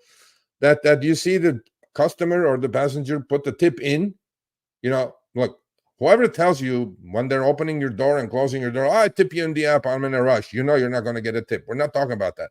This lady did a wonderful deed. The guy was being generous, tried to tip 100, that didn't work, and then he said 28.50, and she saw it with her own eyes. There's no reason to lie in this Lyft. Just if you're just pulling some shenanigans, just send her some money. How about that? Just send her like a congrats here, $20 out of the generosity of our, because Actually, who would do that? She should get 100% of the tip. Yeah, bro. Who would do that? Who would sit an hour in the car and help a hearing impaired driver with a service dog? This is a human story more than they steal the tip. They didn't steal. They didn't pay enough. But come on, Lyft. You know who you are. Come on now. Send her some money, and you're gonna get this email anyway. But yeah, this is what we're trying to do. I mean, this. I don't know. I think this game has become to the point that there are drivers like her out there doing their best, and they're not being rewarded, and that's where I get pissed off at Chris. That's it. I'm right there with you when it comes down to it. I mean, I can't say anything different, but what I can say is make sure you have your dash cameras because, if they're showing on the dash camera, it's showing the audio, it's showing the video of it, there's a potential that you have the proof there. So again, if you don't have a dash camera, get one. Whether you get one on Amazon, whether you get the display ride one that is on the screen right now, get a dash camera. Get one with audio, get one that's forward facing, interior facing, and even if you're lucky enough to get one with a third channel going out the back, just gives you more coverage. It's up to you. But get a dash camera that you can record the audio, everything that's going on within your car. Because if things like this, you could potentially go back to Lyft, or, you could look at some other things, get together with a couple other drivers and see what happens. Yeah. But make sure you have a dash camera. Again, we like the display ride dash camera because it does have the data that goes right to the cloud. So if there's any issues or anything, if somebody has a problem and takes the camera and throws it out the window, if they carjack you or something like that, hey, guess what? It's already in the cloud. If you get in an accident and there's a damage to the dash camera, it's already going to be into the cloud. So it's going to help you out there. Again, if you want this, it is 20% off. So instead of $25 a month, you can get it for $20 a month. A little extra peace of mind by using RSG20 in the code for checkout. They also have a body camera for our delivery drivers out there. So if you wanted to get a body camera, they do have that. It's normally $30 a month. They're bringing it down to $20 a month with code RSG. So you can check those cameras out. But either way, definitely get a dash camera. There you go, Chris. Boom. I don't know. I looked. I was just on Forbes now, and because I saw somebody say that it's back up, but I'm on Forbes right Variation now. Network. Wait for the end of the show. We have actually a picture of one of those things. The other thing is, cash is king, obviously, like Connie says. But I mean, I don't think Uber or Lyft or DoorDash. Oh, well, DoorDash, you don't have a passenger in the car, but I don't think they will oppose if you have if a passenger Venmos you a tip, right? Or a Zelle or a Cash App. Is that illegal? That's not illegal, it's the same right? thing as cash. Yeah. So I see those little QR codes and drivers all the time. Yeah, I mean, they send a Go like screenshot a of that. QR code and have them do it. Screw the app. I mean, hey, if they're going to steal it, they're going to steal it. So I'm like, there you go. Okay, so should we put Brian's book in and then we do a segment and then give that book away? Yep. So we're out Give of me it. 1 second before we do that. Are you checking the Forbes thing? No, I am Capital Property. Thank you. Appreciate the super chat. Thank you much. I appreciate it. All right, so we are about to play Cash or Trash. It is going to be our next segment after the segment that we're going to be doing right now. So make sure you get on if you'd like. We are going to take the first 3 people.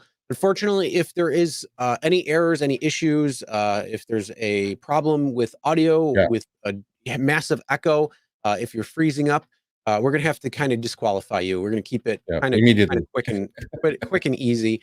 So make sure you have a good internet connection. Make sure if you are going to sign up and sign on into the chat, into the live, we're going to take the first 3 people. If there are, issues or something and there's more people in, then we'll kind of go to the ride, but we're going to do our Cash is Trash. And we'll see what happens if you want to take that ride. Also, what we're going to do is we are going to give away Brian Merchant's book, 2 of them again, Blood in the Machine. So enter hashtag machine into the chat right now, and you could be book richer. So And the book, I'm telling you, both books are great. Brian's book is so relevant, Chris, that I finished it. It's long. It's about 400 some pages. If you don't win it, go buy it. It's only $29.99. Don't be stingy, and it'll teach you how to. I'm gonna have my kids read it. Honestly, I mean, it's like I go like, you guys are gonna be replaced with all this AI shit. You know what I mean? I go, might as well read it, learn what's replacing you. And I think it's so relevant, bro. It's crazy. ABC, what do you guys think about the Bosch camera? Actually, there's going to be a review of the Bosch camera coming very soon, so stay tuned for that. It's definitely going to be a couple of weeks away, but Joe is going to be working on that very soon, so you guys know. Yeah. So yes, there is another camera, Bosch. Thank you, Matt. Much appreciated. Matt, appreciate that. Thanks. So there, 2 people said the article is up. I hope it's up. Professor Sherman, if it's up, thumbs up. We have more to talk about now. I was kind of worried that it's going to die, but then if it's up, I mean, okay, let's go. I don't know. Okay, no, it's not up. All right. Well, yeah, I don't see it. So I mean, maybe you got the Wayback Machine or something. But either way, let's talk about our next topic, and that is going to be about Uber fixing their errors quickly, but yet they don't fix errors that affect the driver quickly. In fact, sometimes they may not try to fix it at all, and we got to call them out for it. Yeah. So Well, I don't know, but a lot of drivers have been getting emails saying that they've been overpaid and that they have to pay that money back. Now, obviously, if they're going to overpay you, that money is going to go back to them. It doesn't matter. Pretty much anywhere that's going to happen. If a bank gives you too much money, they're going to get the money back. You know, plan accordingly. Don't think it's going to be a gift and be like, oh, I'm going to spend that money.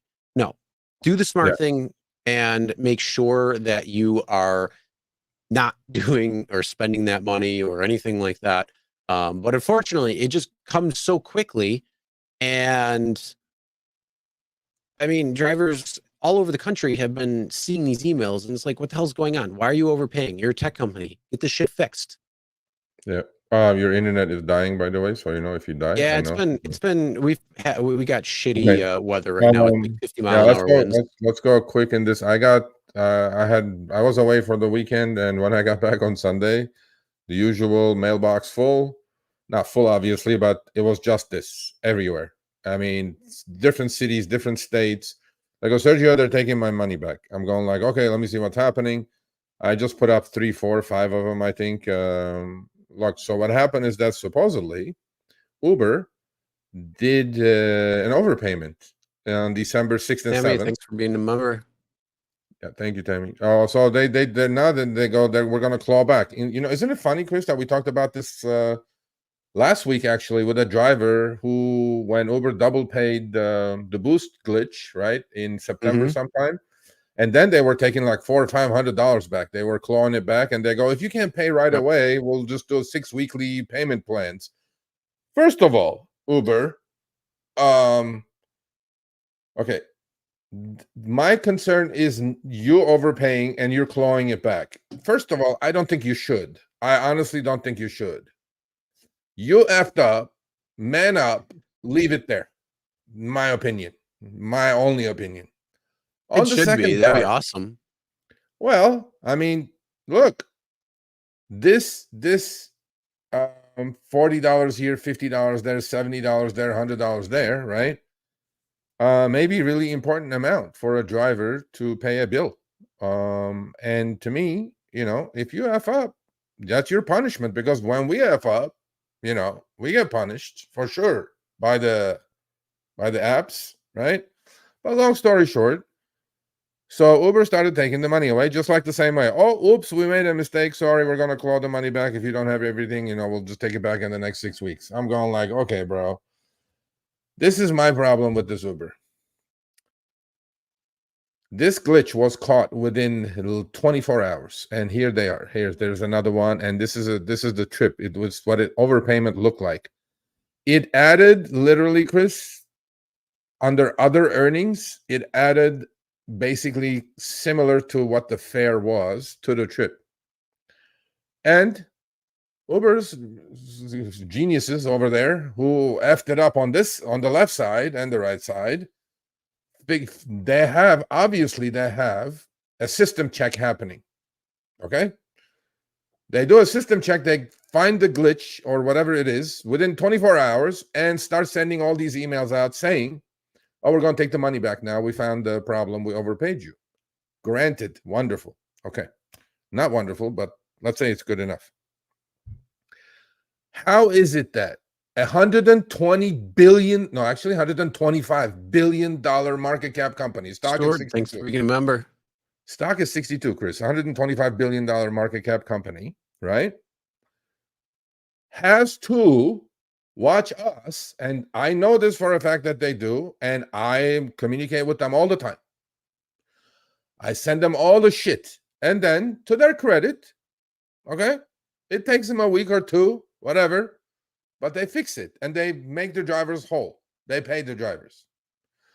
Now, Chris, how is it that their system checks are so good that the overpayments are being detected and clawed back immediately, but their systems for $125 billion technology company are so shit that they cannot figure out when this is on the driver's favor? Because I'll give you one simple How's thing. that? How's that? Interest. Bro. That's all it is. Interest. Because think about it. If they get their money back, they're getting that money back right away. But if we got to pay out, well, we'll give it a couple of days because it's not just you that's got the problem. It's probably at scale, a million other drivers who may have that problem too. And guess what? That adds up to quite a bit of money right there. Even though it's all of our money already. Hey, we keep it into our account a little bit. We get a little more interest and we call it a day. Well, no skin off our back. Yeah. Two guys with the live stream has to rely, which we're glad we are, on the community's, hey, Serge, look what happened, email, right? And then we have to talk about it. It makes them look bad, right? On top of that. And then they go, oh shit, is this really happening? I'm like, well, oh shit, the overpaid, you figured it out real fast. Why don't you figure out the other one real fast? So I think it's fair game. I think it's fair what we're asking here, right? Run these checks as fast as you can find the overpayment, find the underpayment, and pay. That's all we're asking. I think it's pretty fair. So that's it. I agree. Yeah. I mean, like, I don't know. First of all, it probably should be picked up pretty much right away for both sides of the coin. And then that way we don't have that problem. Yeah. I think it's fair. I think what we're asking is fair, Uber. You know, run these checks and pay us in time when there is a glitch in our favor. But that's it. Yeah. So that's one other thing. So who is coming on? We're going to give the book away first of all. Hold on a second. Yep, we're going to give the book away. And again, if you want to play Cash or Trash, put the link in there. Make sure you do that. Don't be shy, the people. link. And don't be shy. Yeah, you could let us know what you do. And you may win $25, be $25 richer. It's going to be up to the chat to figure out who's going to be our winner. So yeah, make sure you sign in and use the link and come on the show. Yeah. All right. With that being said, let's see who is today's winner when it comes to Brian Merchant's book. Give me 1 second. I hope you don't get cut off, otherwise we're screwed. I'm not. Okay, you're blurry as shit though. Good. Yeah, I'm getting dizzy, bro. Ooh. Ooh. All right, Brian Merchant's book going out. Boom, let's go.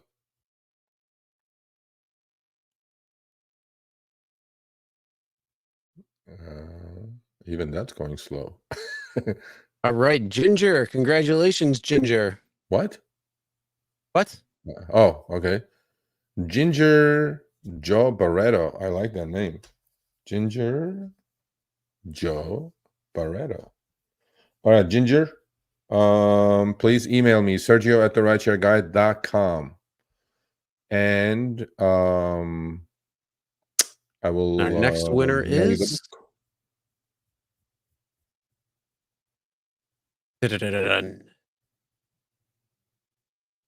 Who's the next? Abriga. Abriga. Congratulations, Abriga. Abriga, congrats. Sergio at RideShareGuy.com for all your needs, but specifically for this, for you to get the book. Abriga. Yeah, right. All right, so we got reminder again: Kevin Bishop and Brenda Plunkett for Katie Wells's wonderful book, Disrupting DC, and we got Ginger Joe Barreto and Abriga for Brian Merchant's wonderful book, Blood in the Machine. Email Sergio at RideShareGuy.com. It will be mailed to you by the authors. So there you go. What is this? Show me the book club? No, this is the Goddamn Oprah straight Winfrey it show. is. This is Oprah Winfrey show, sir. Oprah Winfrey giving book club. All right, so who's up? Only one taker. Then we play with one. We give him the $25. Nobody else wants $25. I Grab guess the not. link, I'll put the people. link up. I'll put the link up one more minute, but we'll bring Mike on, who is Last chance. the person who wanted to come on and do If it cash crash. isn't, Mike, how you if it doing? isn't Mike How's it Dooley. going? Hey, how's it Oh, going? Mets. All right. Anybody else? We're just going to give him the money. I mean, I'm not even sure. Either way, well, you know what? We Oh, can still there's one. play the There's a game. It'll be competitor. fun. There's Dada. Oh, we got a couple. Yeah. Well, Dada look was who's on on. last week, man. Wasn't Yeah. he on last week? Yep. Why are you guys so shy? There's 300 of you here. Come on, man. Grab the link. We need some new, fresh blood. This guy did behind the wheel already from Boston. Okay. There you go. Ricky. Okay, Ricky again. Okay. Oh, this is all same people. Okay, whatever. I don't care. All right. Well, hey, Whatever works. Dada, how you doing? Are you there? Dada. Okay. One more. Ricky, how you doing? Ricky, how are you? Hey again, good to be here. That's you. I know it's you. Okay, you are definitely not camera shy. There are 300 people who are all camera shy. I'm not sure what's going Apparently. on. I mean, Oh, boot me if someone else comes. All right, Dada is gone. Sean is in. There we go. Sean is in. Okay. All I mean, right. seriously, So, if someone Oh, else we got our comes. three. We got Sean, our how you three. doing? Jay, you cannot play, Jay. all right, we got our three. We got our three. All right. All right, so- What's up, everybody guys? turn their YouTube Hold on, thing let me off. turn on the background sound. Yeah, please. Okay. Perfect. See, he's on it. He's on it. Good. All right. So Okay. you know the game. We're playing cash or trash. We're gonna show the let's see, 1, 2, 3, 4. We got 5 today, 5 different screenshots. Let's just do three. What Let's you're gonna just do take? three. Let's just do three. Three. We could do We're sure. gonna do five. Five is gonna take forever. So let's just do three. It's killing our All right, momentum. we'll do 3. Fine. You picked the 3 I- out of the 5, buddy. You picked the 3 out of the 5. I'll just watch. All right, sounds good. We're gonna pick 3. We'll go over them. You get 10 seconds. I'll go over it. Just let you know what it says. Just to you know, if you had like some hearing issues or something, you turn your app on and it was giving you the thing. But we want to know then, cash or trash? Would you take the ride? Why would you? Why wouldn't you? We're gonna go each in order. So if you have any questions, let us know right now. Otherwise, we're gonna get started. All right, my All money's on Sean, so All right. Well, here's our My first company. one. All right, it's $104.58. Passenger rating 5, $1.75 and the surge included for a trip that's 5 minutes, 0.6 miles away to pick up for an hour, 35 minutes, 99.2 mile trip for the total trip duration. Trash. All right. What would you do, Mike? Trash. Okay, and how come? Look out. Too far. Too far. And then you got to consider the time to come back. okay. Okay. All right. Yeah, unless there's a hotel stay and $100 tip, that's trash. Okay. You guys must Sean, be what do you swimming in say? cash, bro. I don't know these people. It depends on the time of day. Let's say it's slow time. I would say cash because I would use a destination filter to go back home. Okay. I would not get back home in my area if I went an hour away. That's impossible. So it's an hour and a half trip. So even if you drive back empty, it's 3 hours for $105. Let's say on a long trip you get an extra 20 tip, but let's not assume. That's still $30 an hour. No, not good enough. Yeah, I guarantee you I can get a couple rides back that are well paying. Yeah. And you guys are saying trash, and Sean is saying cash. Okay. Next one. Wouldn't be worth the risk. It's too big of a risk for me to take. Okay. All right. Makes sense. All right, so let's look at the next one. And this is, hold on. This is $3.31 What is that, 483 bro? for the passenger, 5 minutes, 0.8 miles away to pick up, for a total trip duration of 8 minutes or 1.9 miles. Is this one of yours, bro? I'll go first on this one. Okay. This is complete trash. Honestly, these $3.31. I don't care if it's $3 a mile or $4 a mile. It does not make a difference. This is an insult. $3.31. Unless I'm doing a right challenge. Somebody said cash. What? Okay. All right. We know what Boston Mike gonna say. Trash. What's that? $12 an hour minus expenses? About $5 an hour. See how they think. I love our crowd. And how about you? Almost Nikki? guaranteed no tip on that one too. Yeah. Definite Probably low trash. rating of that. Trash. Definite Alright. trash. Going less than a mile too, less than a mile back, I'd take it. But that's trash. I like anti-888. Yeah, it goes trash. It hurts to even see it. That's why we're down to these days. That's why that Len Sherman's article is important, because this needs to end. This garbage needs to end. But let's go next one. All right. And the final one, we have an UberX share for $14.10 with a 4.93 rated passenger. Pickup is 6 minutes away, 1.9 miles, for a total trip of 36 minutes, 19.8 mile trip. Where is this What would you from, do, bro? cash or trash? Orlando? What does it say? Oviedo. Where is this at? It's Orlando, yeah. Orlando? Oh, okay. Trash. Okay. How about anybody? Start, Mike. Trash. Trash. Okay. So if you guys How come? keep saying trash, how are you guys gonna make money? Ricky, how about you? You lost me at 4.3. And I'll do 4.6, 4.5. You get below it's a 4.4. it's a 4.93. Oh, it was 4.3. I didn't pay attention to 4.93. How Oh, about you, 4.9. I would Yeah. probably, I would probably take that trip. Okay, cool. I might take into consideration the time of day and how far away I'm going, but I'd say cash on that. Okay. And you, Sean? It looks like the dumpster fire I saw in Los Angeles while driving this weekend overnight. Yeah, I'm being serious. Okay. So that's trash, I'm assuming. Yeah. Yeah. Okay. Should So be 22 or 23 minimum. So Mike, how's it going? How's your All right. convalescent? Not convalescent, Hold on. shit, Before we just put the poll to our chat in the YouTube audience. Who do you please think is going to be the winner for the chat? I'm sorry, for Cash is Trash. Put it in the chat in the poll right there, and Can I vote let on us that? know, and we'll crown our winner. Okay. Awesome. So Ricky, we know. She was on last week as well. You are from North Carolina, right? I am. I've been dealing with so much saturation lately. It's crazy. I don't Yeah. know if some seasonal drivers are out driving to cover some Christmas expenses or what, but Oh. I'm making less than half of what I normally make. Okay. Is right it because now. of oversaturation or is it because of upfront fares? Both? Well, both.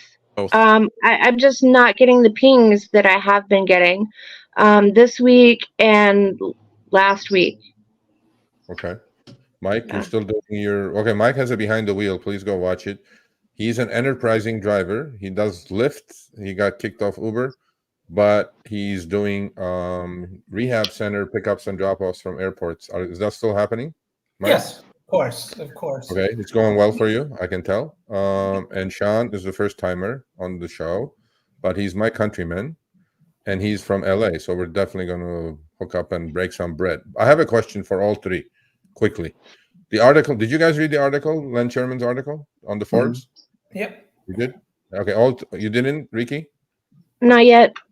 Okay. If they put it back up again, there are a lot of people saying it's up, but hey, I don't know. Okay. Read it. So for the two of you that read it, do you think there is any validity to the article? This upfront fares, has it been another rate cut for you individually? Absolutely valid. Absolutely valid. How about you, Sean? 100% valid. Actually, the rides have becoming so crappy lately, especially on the Uber side of things. I've been seeing an average of $20 an hour in LA, and we're talking about with surge and everything else. And my acceptance rates have dropped down to about 28% now, which they used to be at about 45%. So over a couple weeks, I will not stoop down to, $18, $20 rides on average, especially during busy hours. And is it like all hours, weekends, morning rush hour, afternoon, all hours? It's mostly afternoon hours, and also during the non-busy hours as well. I'm noticing the trips are becoming a lot less. Yeah. Well, I know about the game they're playing. They're playing the game lowered it to the minimum levels of Prop 22 numbers, about 23, 24. That's what the algorithm is doing right now.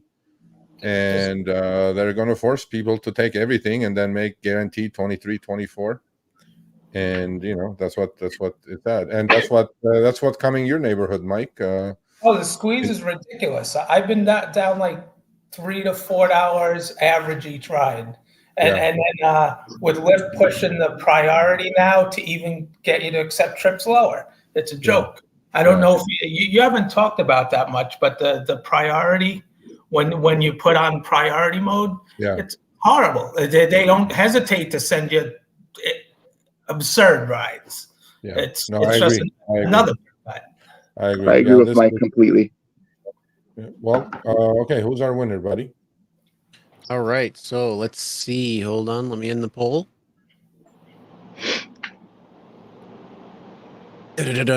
Our winner is Sean with 37%, Mike in second with 35%, Reiki Life and 27%. Good job, Sean. All right. Sean, Very good. $25. Sean, email me, Sergio at RideShareGuy.com. I forgot your email, Sergio, already.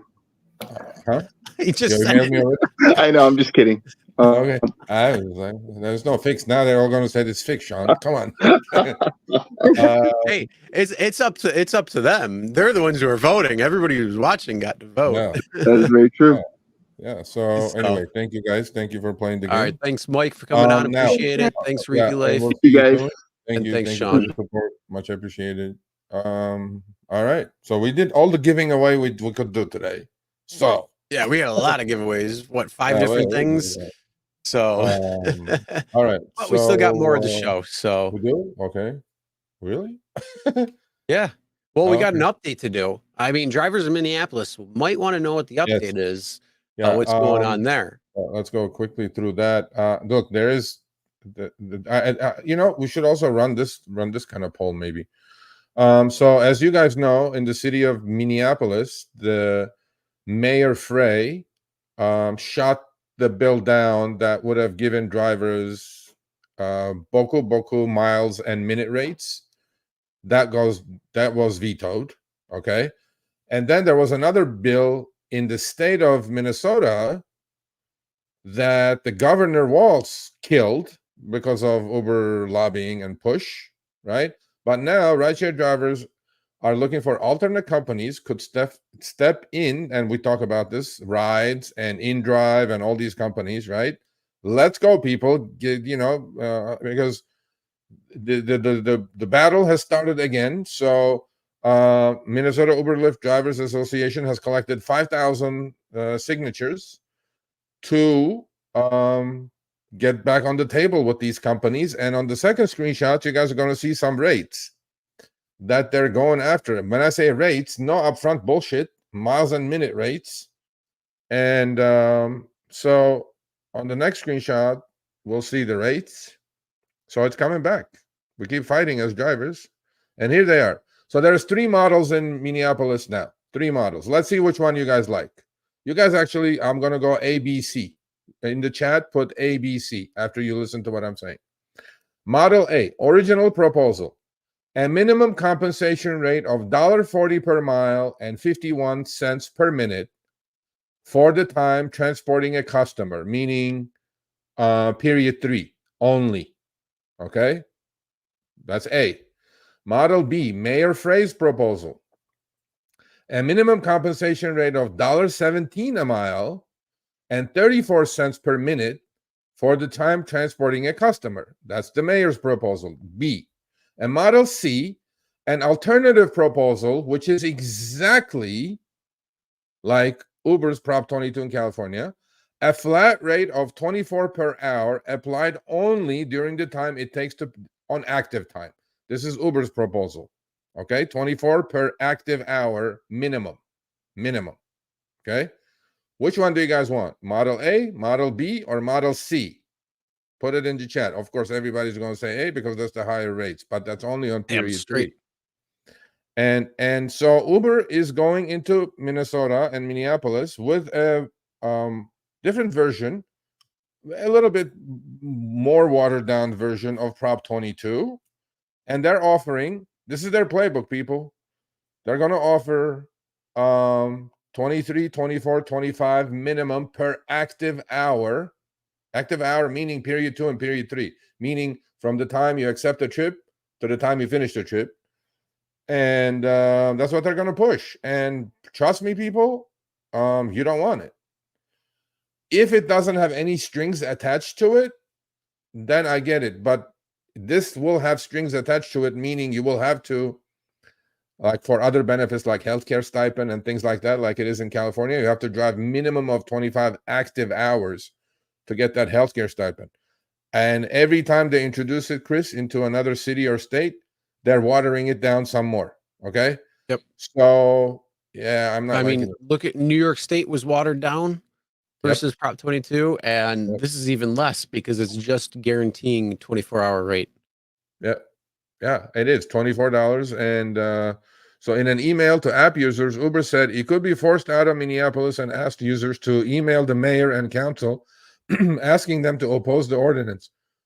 They're already doing the same thing. And they said if the bill were to pass, we would unfortunately have no choice but greatly reduce service and possibly shut down operations entirely. That's why drivers in Minneapolis are asking for other companies to step up, like RideShare, or, InDrive. Let's go Rides and InDrive, let's have a backup to these drivers, because this is the game plan, Chris. This is what they're going to do. This is what I would say. I would say, good. Don't let the door kick you where the good Lord split you. That's all I'd say. I'd say then leave. I'd call their bluff all day long, because if they leave, somebody else is going to come and take their place. 100%. I guarantee you. 100% somebody will come. Tammy Love says, I drive 55 hours active every week. Okay, you need to email me. I need to do it behind the wheel with you. Oh my God. Shit, if you are in California, you'd be good. You get the full healthcare stipend. God dang. Yeah. Holy crap. They're not Tammy Love, you at RideShareGuy.com. But that's the problem. So I say my choice for that is Model A. Go with the original. They had the vote, and they should have had the overturn for the veto. The potentially do it. The governor, the people in that area need to come together and say, look, we want Model A. That's what we want. That's what we deserve. That's what the rates were back in the day. And then they slowly took it down further and further and further. And now we're at 58 cents a mile. And luckily, if that. So the biggest thing is that's what they should push for. And when they say Lyft or Uber is going to cease operations, bye, get the fuck out of here. I don't care. Somebody's going to come in and pick it up. My email, Sergio at RideShareGuy.com, people. Somebody's asking me. Okay, so I agree with A. A is pretty close to Washington State, actually pretty close to Seattle, $1.50 and 64. And B will do, I think. But first of all, the first two are definitely better than what they have now. Agree? Definitely better than upfront fares. I think Model C would suck, because exactly what they're doing in California, as you said, they're going to bring the fares down to that minimum level, and then if they have, they're going to play the game where maybe they have to bump up a little bit in the pay when it comes to the stipend, or they're going to have to adjust the fares, but it's going to be right around there. It's again that frog in the slow boil. I mean, granted, the frog will actually get out. Reality, but the problem is people are going to be conditioned to take lower and lower rides, and that's the problem. So I don't think B is good enough. I really don't. In today's day and age, I think A would be a better position for drivers. Because again, if you look 6 years ago, 7 years ago, when you and I first started, what were the rates? You were getting $1.40, right? $1.40 a mile. Why the hell should we go back? It's in the article. It's in the article. Yeah. Why the hell should we go backward like we've been? It shouldn't be going backward. It should be going forward with the cost of everything going up. No. Yeah. Hell no. Actually, Chris has a great point here. Okay. My rates in LA in 2015, 14, 15, we'll have a chart. Len Sherman has a chart in the article. If it comes back up, take a look at it. My rates were like $1.40 and 35 cents. And before upfront fares, Chris, my rates in late 2022 were down to 60 cents a mile and 21 cents a minute, down 54% on mileage and close to 40% on time. Think about that, right? How am I supposed to make more money that way? That math does not even work. Like, it's half the price. How can I make more money? Elaine, Sergio at the RideShareGuy.com. Email me. I'll respond to you like I do. I mean, it's over. Yeah. It's over 50% drop comparatively. Because if you add the two together, I mean, you're looking at like 57 or so. So maybe even more. Prop 22, like it or not, is going to Mike's, Massachusetts. It's on the ballot, but IDG is fighting. They have their own ballot proposal. They were able to get it up there. So it's not a walkover. But Prop 22 comes to your state. People beware, because algo is lowering, like Sean said. He's in California. He's in LA. The algo is getting set up. Every offer I'm getting, Chris, I told you this 3 weeks ago. I'm looking at it. Everything is 23, 24, 24, 25 range. Every offer. You know, unless you find some surge in a game or after a game or a concert, then it's a different story. But it's really, it's looking ugly out there. So, yeah. Well, I hope that Len's article does come back and I fucking we'll hope actually so. take notice to it. Without an article, not just drivers, but like actual people that can make some changes here. That can, you know, I don't like pen people, but you know, sometimes we need the pen people to be able to do what they need to do. Yeah, I agree, and I hope the article comes back. So, Chris and Sergio, please don't shout at the talk. No, we're not. Look, if next week I will let you guys know if I'm done or not done. How about that? Okay. Because, next week I'll let you guys know. News to me. Oh my God. Yeah. All right. Well, I'm going to tell him after the show, but we can't tell you right now. But after the show, we're fighting. Don't worry. All right, we got the funnies facts. Oh yeah, definitely. You know that. Did you see what I sent you today? This week on the fake names. Yeah. Well, we'll get to that in a minute. We got a couple other things to talk about first. The names are the last thing. We got to save that. All right. First of all, the ride. Yeah, but you're gonna have to tell me the truck. This would be okay. The truck has an Uber decal right on the upper corner of the. It has an Uber decal. This guy's doing Uber in a Ford or Chevy gas guzzling truck, bro. I don't know. Well, hey, to each its own. Yeah. I don't know. Maybe he needed the extra money or something to make those. Well, he's at a gas station. Those truck payments are a lot. Well, maybe he's doing shop and pay. He's at a gas station. Well, he's got an Uber logo right there. It's on the window. So I'm like, okay. I hope you're not doing Uber, sir, with a truck. But if you are, I mean, it's a long bed. You can tell it's got the seats in the back. But that's not the most economical thing to do Uber with, sir. Whoever you are, maybe that's the only way you could do it as a truck. You have to have it because otherwise they won't allow. What? You. Yeah, so we're gonna put this in cash or trash. Okay, people, look at the trip that we put up. Okay, I'm not going to say the details that everybody can see. What is wrong with this trip? Can anybody see it? This is what I don't know, but this is when algos go ape shit, bullshit, ridiculous. We're going from the Palms to LA, which the Palms is in Las Vegas Boulevard. Yeah. Well, what's wrong? Very nice place, actually. You're going to be first of all 284 miles in an hour. That is, I mean, you're going fast. You're going 284 miles an hour. If you're going, they were. That's the algo gone wrong. Lyft Jet, baby. Lyft Jet. Yeah, it's got to be. But I mean, maybe I don't know if you can see the woman's picture in there. Maybe she's hot, and maybe she's gonna send you on fire or something. I don't know. Oh, She's gonna okay. light that No, rocket. I don't know. no, this I've had many of these actually this week, but then I put this one just one up. There was one from in Florida. There was an Uber black trip. It going to over the Keys, to the Keys. It was like 210 miles in 55 minutes. I'm going like, that was a ping, bro. I go like, Lyft. This is it's really like not even laughable. This is like, I mean, to be honest with you, but if you look at the mileage, it's garbage. What is that? 60 cents a mile or some shit? 70 cents a mile? Something like that. 1 hour. But I got one for you, but I didn't. I texted to you. I didn't put it in. Can you imagine if the driver did not look at the miles, but just looked at the hour and said 218 for an hour? They'll click. There's a potential of that. There are some people who do that. Oof. Yeah, this is a garbage trip, and stop doing this. I mean, this is garbage. Come on. Yeah, but here's the thing. I mean, if you want to spend an hour with an attractive woman, you might think twice. I mean, there's some desperate people that trip out there. is 4 hours.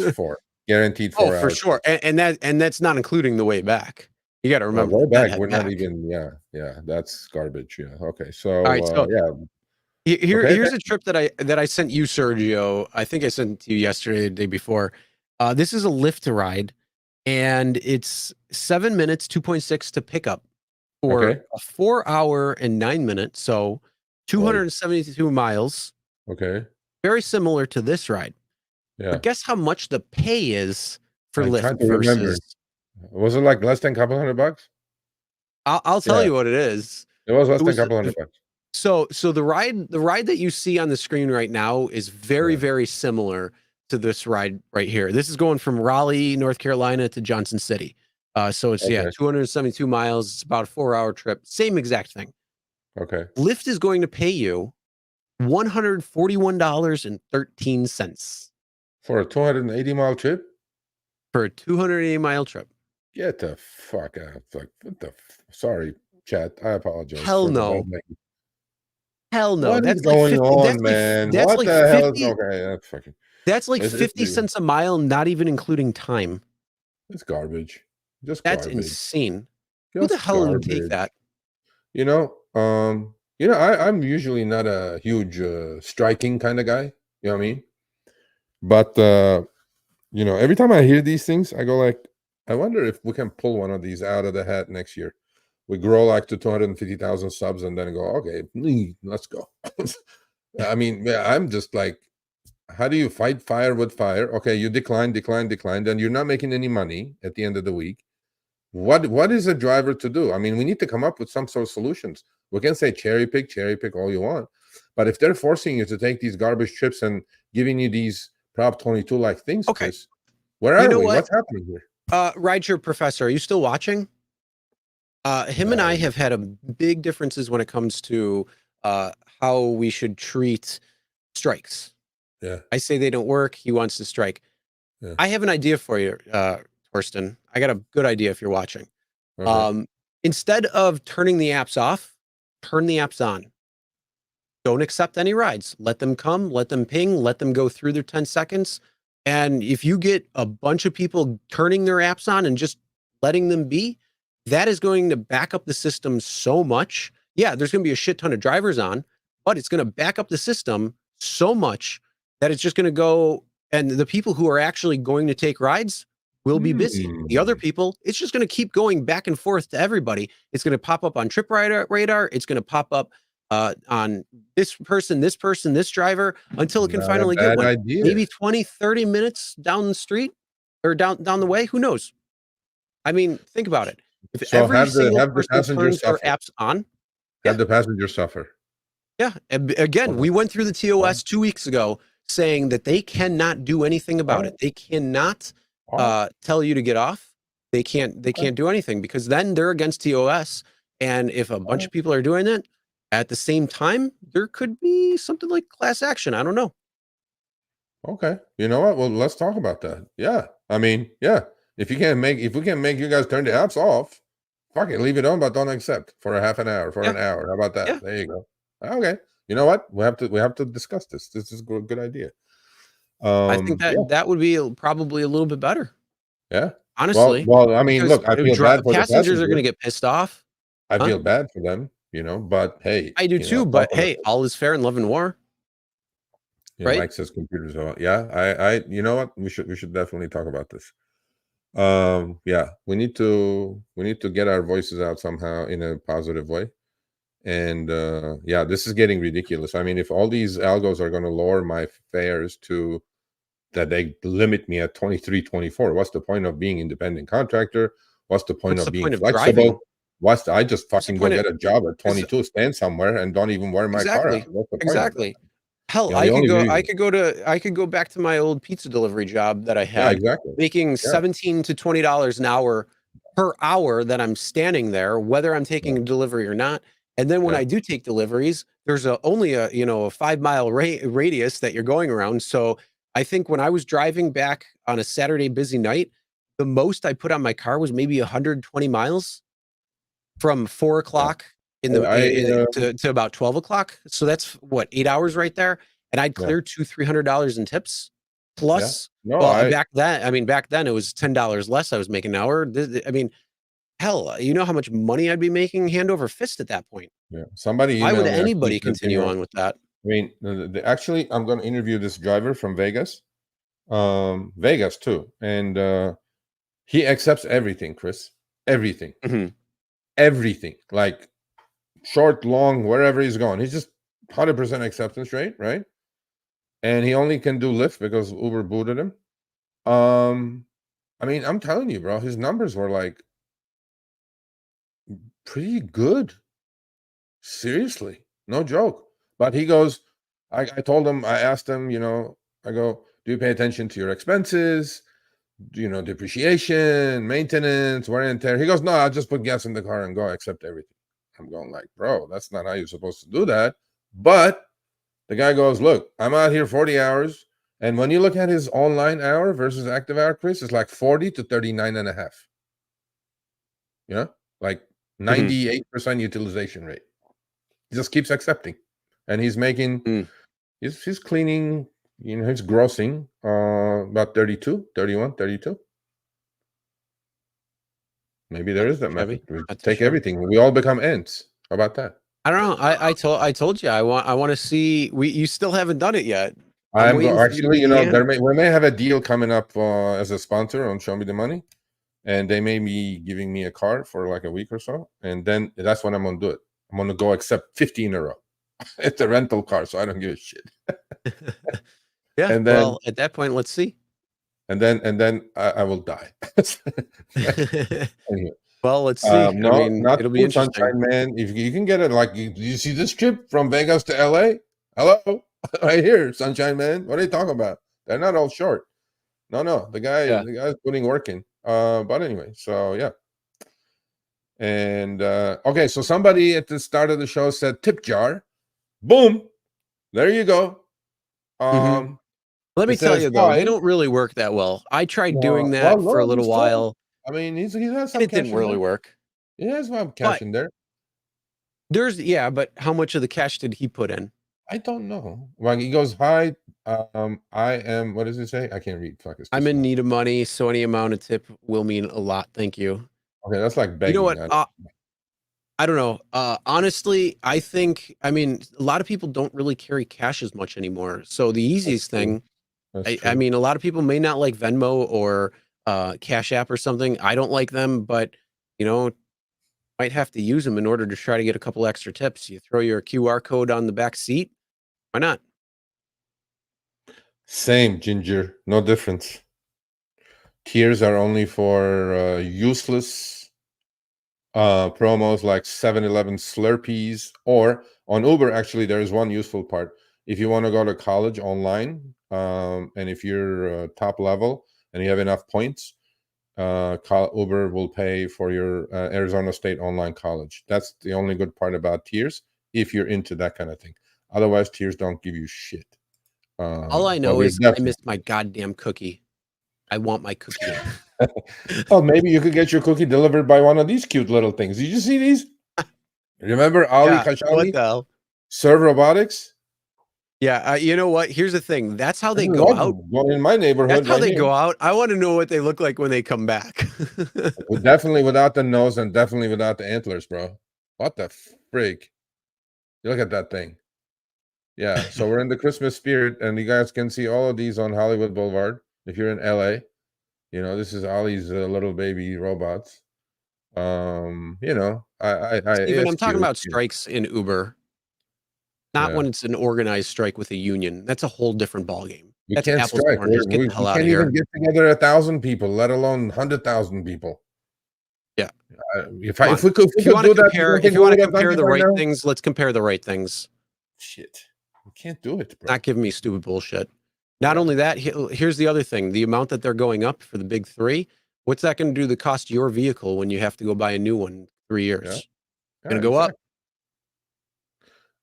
Thank you, Eli. I got it. I have All the right. article on PDF already when it first came out. These are my two good ones. Uber and Lyft. I'm telling you, I am not going to give up. I'm slowing it down so people can understand maybe this time. I have endless supply of this garbage. Endless folders full of bullshit names. You know what I mean? Stop it. Just like you did a check, whatever you did to get the people's money back in 24 hours. Why don't you run like a scan of all your database of 142 million passengers and get rid of banana? Hello? Anybody? Anybody there? You do that. Okay. This is definitely not a real name, Chris. Banana. Yeah. A human name. I don't anyway. know. A human name? I'm just glad it doesn't say like Banana Republic or Banana Hammock. I don't care. Is that would be a whole different ball game right there on either one of those. Yeah, and then pick up F. Yeah. Anyway, I mean, so like, yeah. Again, I don't know how those even get through. Like, you Well, how think does they would banana get actually through? have gotten through, Banana or and had F. some sort of. No, not banana. I'm talking about fuck. I'm talking about Oh that one. yeah. Well, obviously it got through. I thought their systems Oh, would actually, have something you know, in we place, shouldn't be but showing that clearly they one. don't. We got the guy's address. Well, actually, it's his pickup address. Doesn't mean he lives there. But here's the point. On all of this, Uber and Lyft, we are every week until we do this, until we stop. I'm going to show one a week. This is not a huge request. Please get rid of fake names. Thank you. That's it. How's the investigation going with Uber stealing personal info? Oh, good news, Chris. Gabe is back on. You know, last week he was on. They stole his shit. They stole his info, and there were like 4 or 3 drivers driving all over the country with this shit. They put him back on. He's attempting to finish the 290 trip challenge. I think he was at 220. He has like a few days to go and 70 to go. So he goes, I think I'm gonna do it today. I'm like, not today, 70. But so they put him back on. So some good things happened this week, like they put Gabe back on the system. You know, they had stolen he had stolen their ID. So there you go. Well, we will probably be talking a little bit about that on EV Money, which is the show right here on the RideShare Guy on Thursdays at 3 p.m. Eastern, 12 noon Pacific, and it's a monthly show. And Gabe is on there, so he'll probably be talking about that whole ordeal and maybe if he got that little bonus or not. So we'll have to see. So make sure you check out EV Money. Let's plug Wednesday's Money Hungry. I'm going to be on that show because the kids are too politically correct. They're not able to talk about these things. We're going to talk about this immigration fake account sold all over the place. I have screenshots, Chris. I'm telling you, there's Facebook everywhere. There are these accounts, fake accounts, all you want. You can go get one and boom, delivering or driving. I'm like, no, we need to end that. And we're going to talk about the New York situation. How, you know, DoorDash and Uber Eats Which now one? saying, hey, you don't have to tip now. You don't have to tip now. No more the tips DoorDash required. or the other thing with the congestion fee. Yeah, we'll talk about that ourselves. That's RideShare mostly. But and next week, I'm praying to God that everybody is correct. Article is back up, not in a cache somewhere. I'm talking up on the interweb for everyone to see. But either way, Not yet. God dang it! Unless Professor Sherman disappears between now and next Tuesday. We're gonna have him on next Tuesday, so it should be a good one. And please bring your questions to Professor Sherman. Strike over and over again. Okay, I get it. Leave your app on. Tell everybody else to do the same. Yeah, it's not easy. If it was easy, we would have done it by now. But there was Mr. Gambit is here. He said $20 for pickups at stadiums after football games. I think they're doing that all over the country. So figure out $20 per trip, per pickup is not bad. Take a shorty, go do one, zip bag, pick up another one. You know, there are still ways to make here's some the money. problem. Here's the problem. When you have everybody who's got to go out and you only have maybe one or two ways to get into the stadium, you have to know those ways, and everybody leaving, and it's a nightmare. So sometimes $20 extra ain't worth it at all. To me, I go drive around. I don't go to near the stadium. I drive around, because what happens is all the drivers are going there in the area. There's no drivers outside the area. So I go all over that's outside. I don't have to worry. Those are usually parties or people going from the bars to home, or from a party to watching the game home, whatever it might be. And then that way you're not stuck in traffic. You're not dealing with all that bullshit, and you're making more money than you would imagine. And usually there's more surge going on at that point. And then my favorite thing is, because our stadium is in Orchard Park, which is the South Towns of Buffalo, there's like this back and forth. It literally pulsates between surge zones. So the North Towns get it, then the South Towns, then the North Town, then the South Towns. So it's like this back and forth if you're in and around the Buffalo area. Yeah. Well, my advice always has been at stadiums and concerts, big concerts, like stadium types of concerts, like let's say, Beyonce or whatever. Surrounding areas will surge as much as the $10 you know or what? $20 Hey, you're gonna hey, do you last week we said we would have guests on today, because being Kyle Busch, he had a question for us. You think we should at least let him on? Let Kyle on? Yeah. Okay. Well, You want to? All right. You mean here's guests, the link. a lot of guests? Huh? Like few guests, you mean? No, we'll just have Kyle on, because we said that we'd have him ask his question last week and for this week, and we didn't really do that. So Kyle, here's the link if you want to come on. Kyle, if this is about your deactivation, email me. I will send you an update. Okay, if that's about that. If it's yes, say yes, so I know it's about that. If it's nothing else. Let's see. And then we'll wrap it after up. that. Kyle, I send me your cell phone number. I will personally call you. Okay. Well, he's right here. Right. Hey, Kyle, what's up? Hey, Chris, Sergio, can you guys hear me? Yeah. Yep. Okay, I just had a thought about Lyft, and I'm pretty sure that you guys, and most likely everybody in the chat, despite everything that you guys talk about Lyft and even Uber, but I'm specifically talking about Lyft. There's been a scary thought, it's been coming into me about, if Lyft goes down, I think that would not be good. I think they're hanging on by a thread, but if they go down, I think it's going to be really bad, because you're going to have Uber, they're going to have a monopoly, right? Well, and everybody we never said it's a good thing. I mean, two are always better than one. That's why we're pushing for Lyft to stay around. Otherwise, they can do whatever the heck they want. I mean, if you guys think it's bad now that Uber was the only rideshare company around, it's going to be much worse. So I agree with you, Kyle, on that one. Yeah, that's exactly what I was speaking to, Yeah. and but I guess this is what you're doing here. You and Chris is trying to keep Lyft honest and trying to take them to task for the things that they're doing. And like I think, it may or may not get lost in translation. People are maybe assuming that you want, you're wishing for Lyft's downfall. I don't think you guys, want that, but I think I don't want perhaps any of these companies to go away because I think they do provide a lot of food on people's tables. And look, you're choosing to do this for a reason, and it's your own reason. And I'm never going to tell you to do it or not to do it, but what I'm going to try to teach you how to do it so you can be more efficient. But I will never say, Uber and Lyft are not, putting money in people's pockets. They are. I mean, you literally can upload documents, start driving. You will make something. Okay. I'm not telling you will make livable wage. I'm not thinking, but you will make something. You will have cash at the end of the day. So they do provide, a living to millions and millions of people.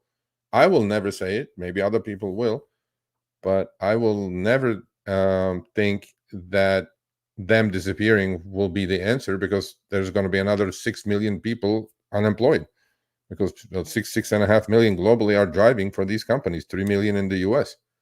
So no, I don't wish bad to these companies. What I want is honesty and transparency and a little bit of an equal playing field, right? That's all we want. And when we put these things up, we're not wishing them bad. We're just kind of saying, fix your shit so we can make a living at this, as opposed to quitting every 8 months.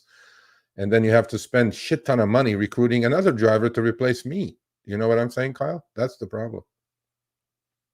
Do you guys think that that Uber? Do you think that Lyft will eventually fold and Uber's going to just like buy them out? Do you see that No, happening? no. Well, that will never happen, because there's antitrust laws. One company cannot buy another similar company, and it will never be allowed. But I think Lyft is doing better than the old regime. Okay. They're bringing around things, and they're adding some products into their portfolio, although they have a lot of kinks to work on. And we are truly working with these companies in the background to make sure it doesn't happen. And when we do call them out, trust me, it's not going to deaf ears. And all we're trying to do is just make drivers' lives a little bit easier. Okay. And look, at the moment, the rideshare for the last 8 years is as bad as I've seen it as far as earnings are concerned. I'm not going to sugarcoat it, right? I'm not going to say go do rideshare because it's very lucrative. I think it's a choice, and with quests down to nothing. Okay, I told this to Chris actually today. I've been on the platform for 8 years. 8.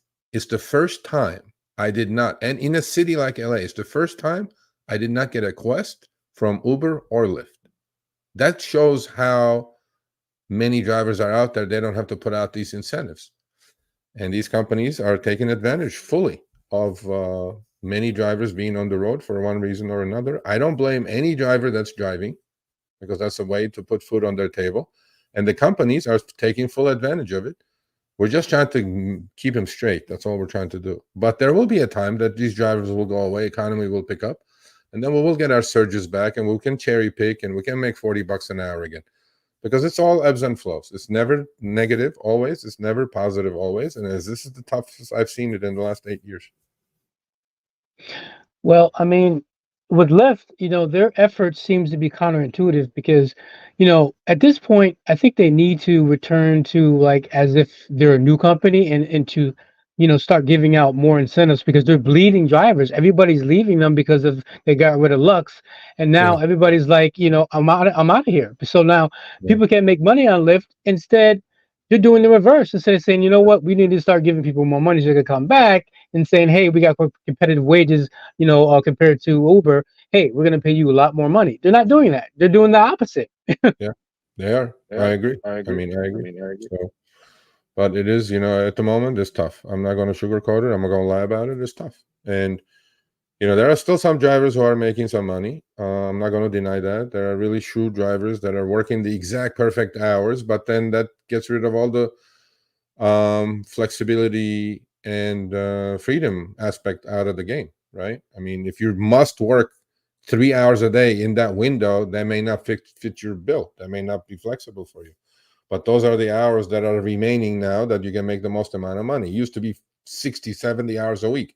Now we're down to lousy 20 hours a week that you can make more money than average. So, that's it. Okay, guys. All right. Thanks a lot. Thanks a lot, Chris. Thanks a lot, Sergio. Thank you. All right, Email have a good me. one, I'll give you an update on your deactivation thing. All right. So, anything more going on with you, Sergio? I No, mean, we sir. talked about Money Hungry No. tomorrow. We talked about EV Money. Anything No. else? Okay. Forbes I'm gonna removed do the a little, article about Uber. Yes, they did, Luis. I'm hoping it's going to be back. We'll keep you guys updated on that. I hope they did not kill the article. If they Yeah, I did, hope then not. we'll ask Len Sherman next week. What happened? Yep. I don't know. Stay tuned for that. And then Jeff, thanks for the super chat. Appreciate that. There's a new rideshare platform. No, see 6 minimum ride guarantee. And what is it? Email me, Sergio@therideshareguy.com. It's not rides. Who is it? I know all of them, so I don't know which one this is. Maybe it's a local I one, don't but know. email me, You. Sergio@therideshareguy.com. All right. And with that being said, make sure you are subscribed if you're not. I don't know why you aren't. And also, if you have any other questions, comments, or anything, make sure you email Sergio@therideshareguy.com. Again, Sergio@therideshareguy.com. We should make like a little link or something that says, anytime it says, what's your email? It'll automatically put it in there, Sergio@therideshareguy.com. So you don't have to continue saying it. We'll try doing, maybe we'll try setting that up or something. But beyond that, if you guys want to have a little bit of fun, my buddy and I have a call where we call scammers and mess with them, another channel. So if you want to check that out, it's called Scammer Jammer. So go check that out. Have a little bit of fun. If you got pissed off or something because Uber and Lyft did something, you need a little bit of laugh or a little takeout on some stupid scammers, go check out that channel. And that's my shameless plug. All right. With that being said, have a great rest of your evening and go enjoy, go make that money, be safe. And we'll see you guys next week. Yep.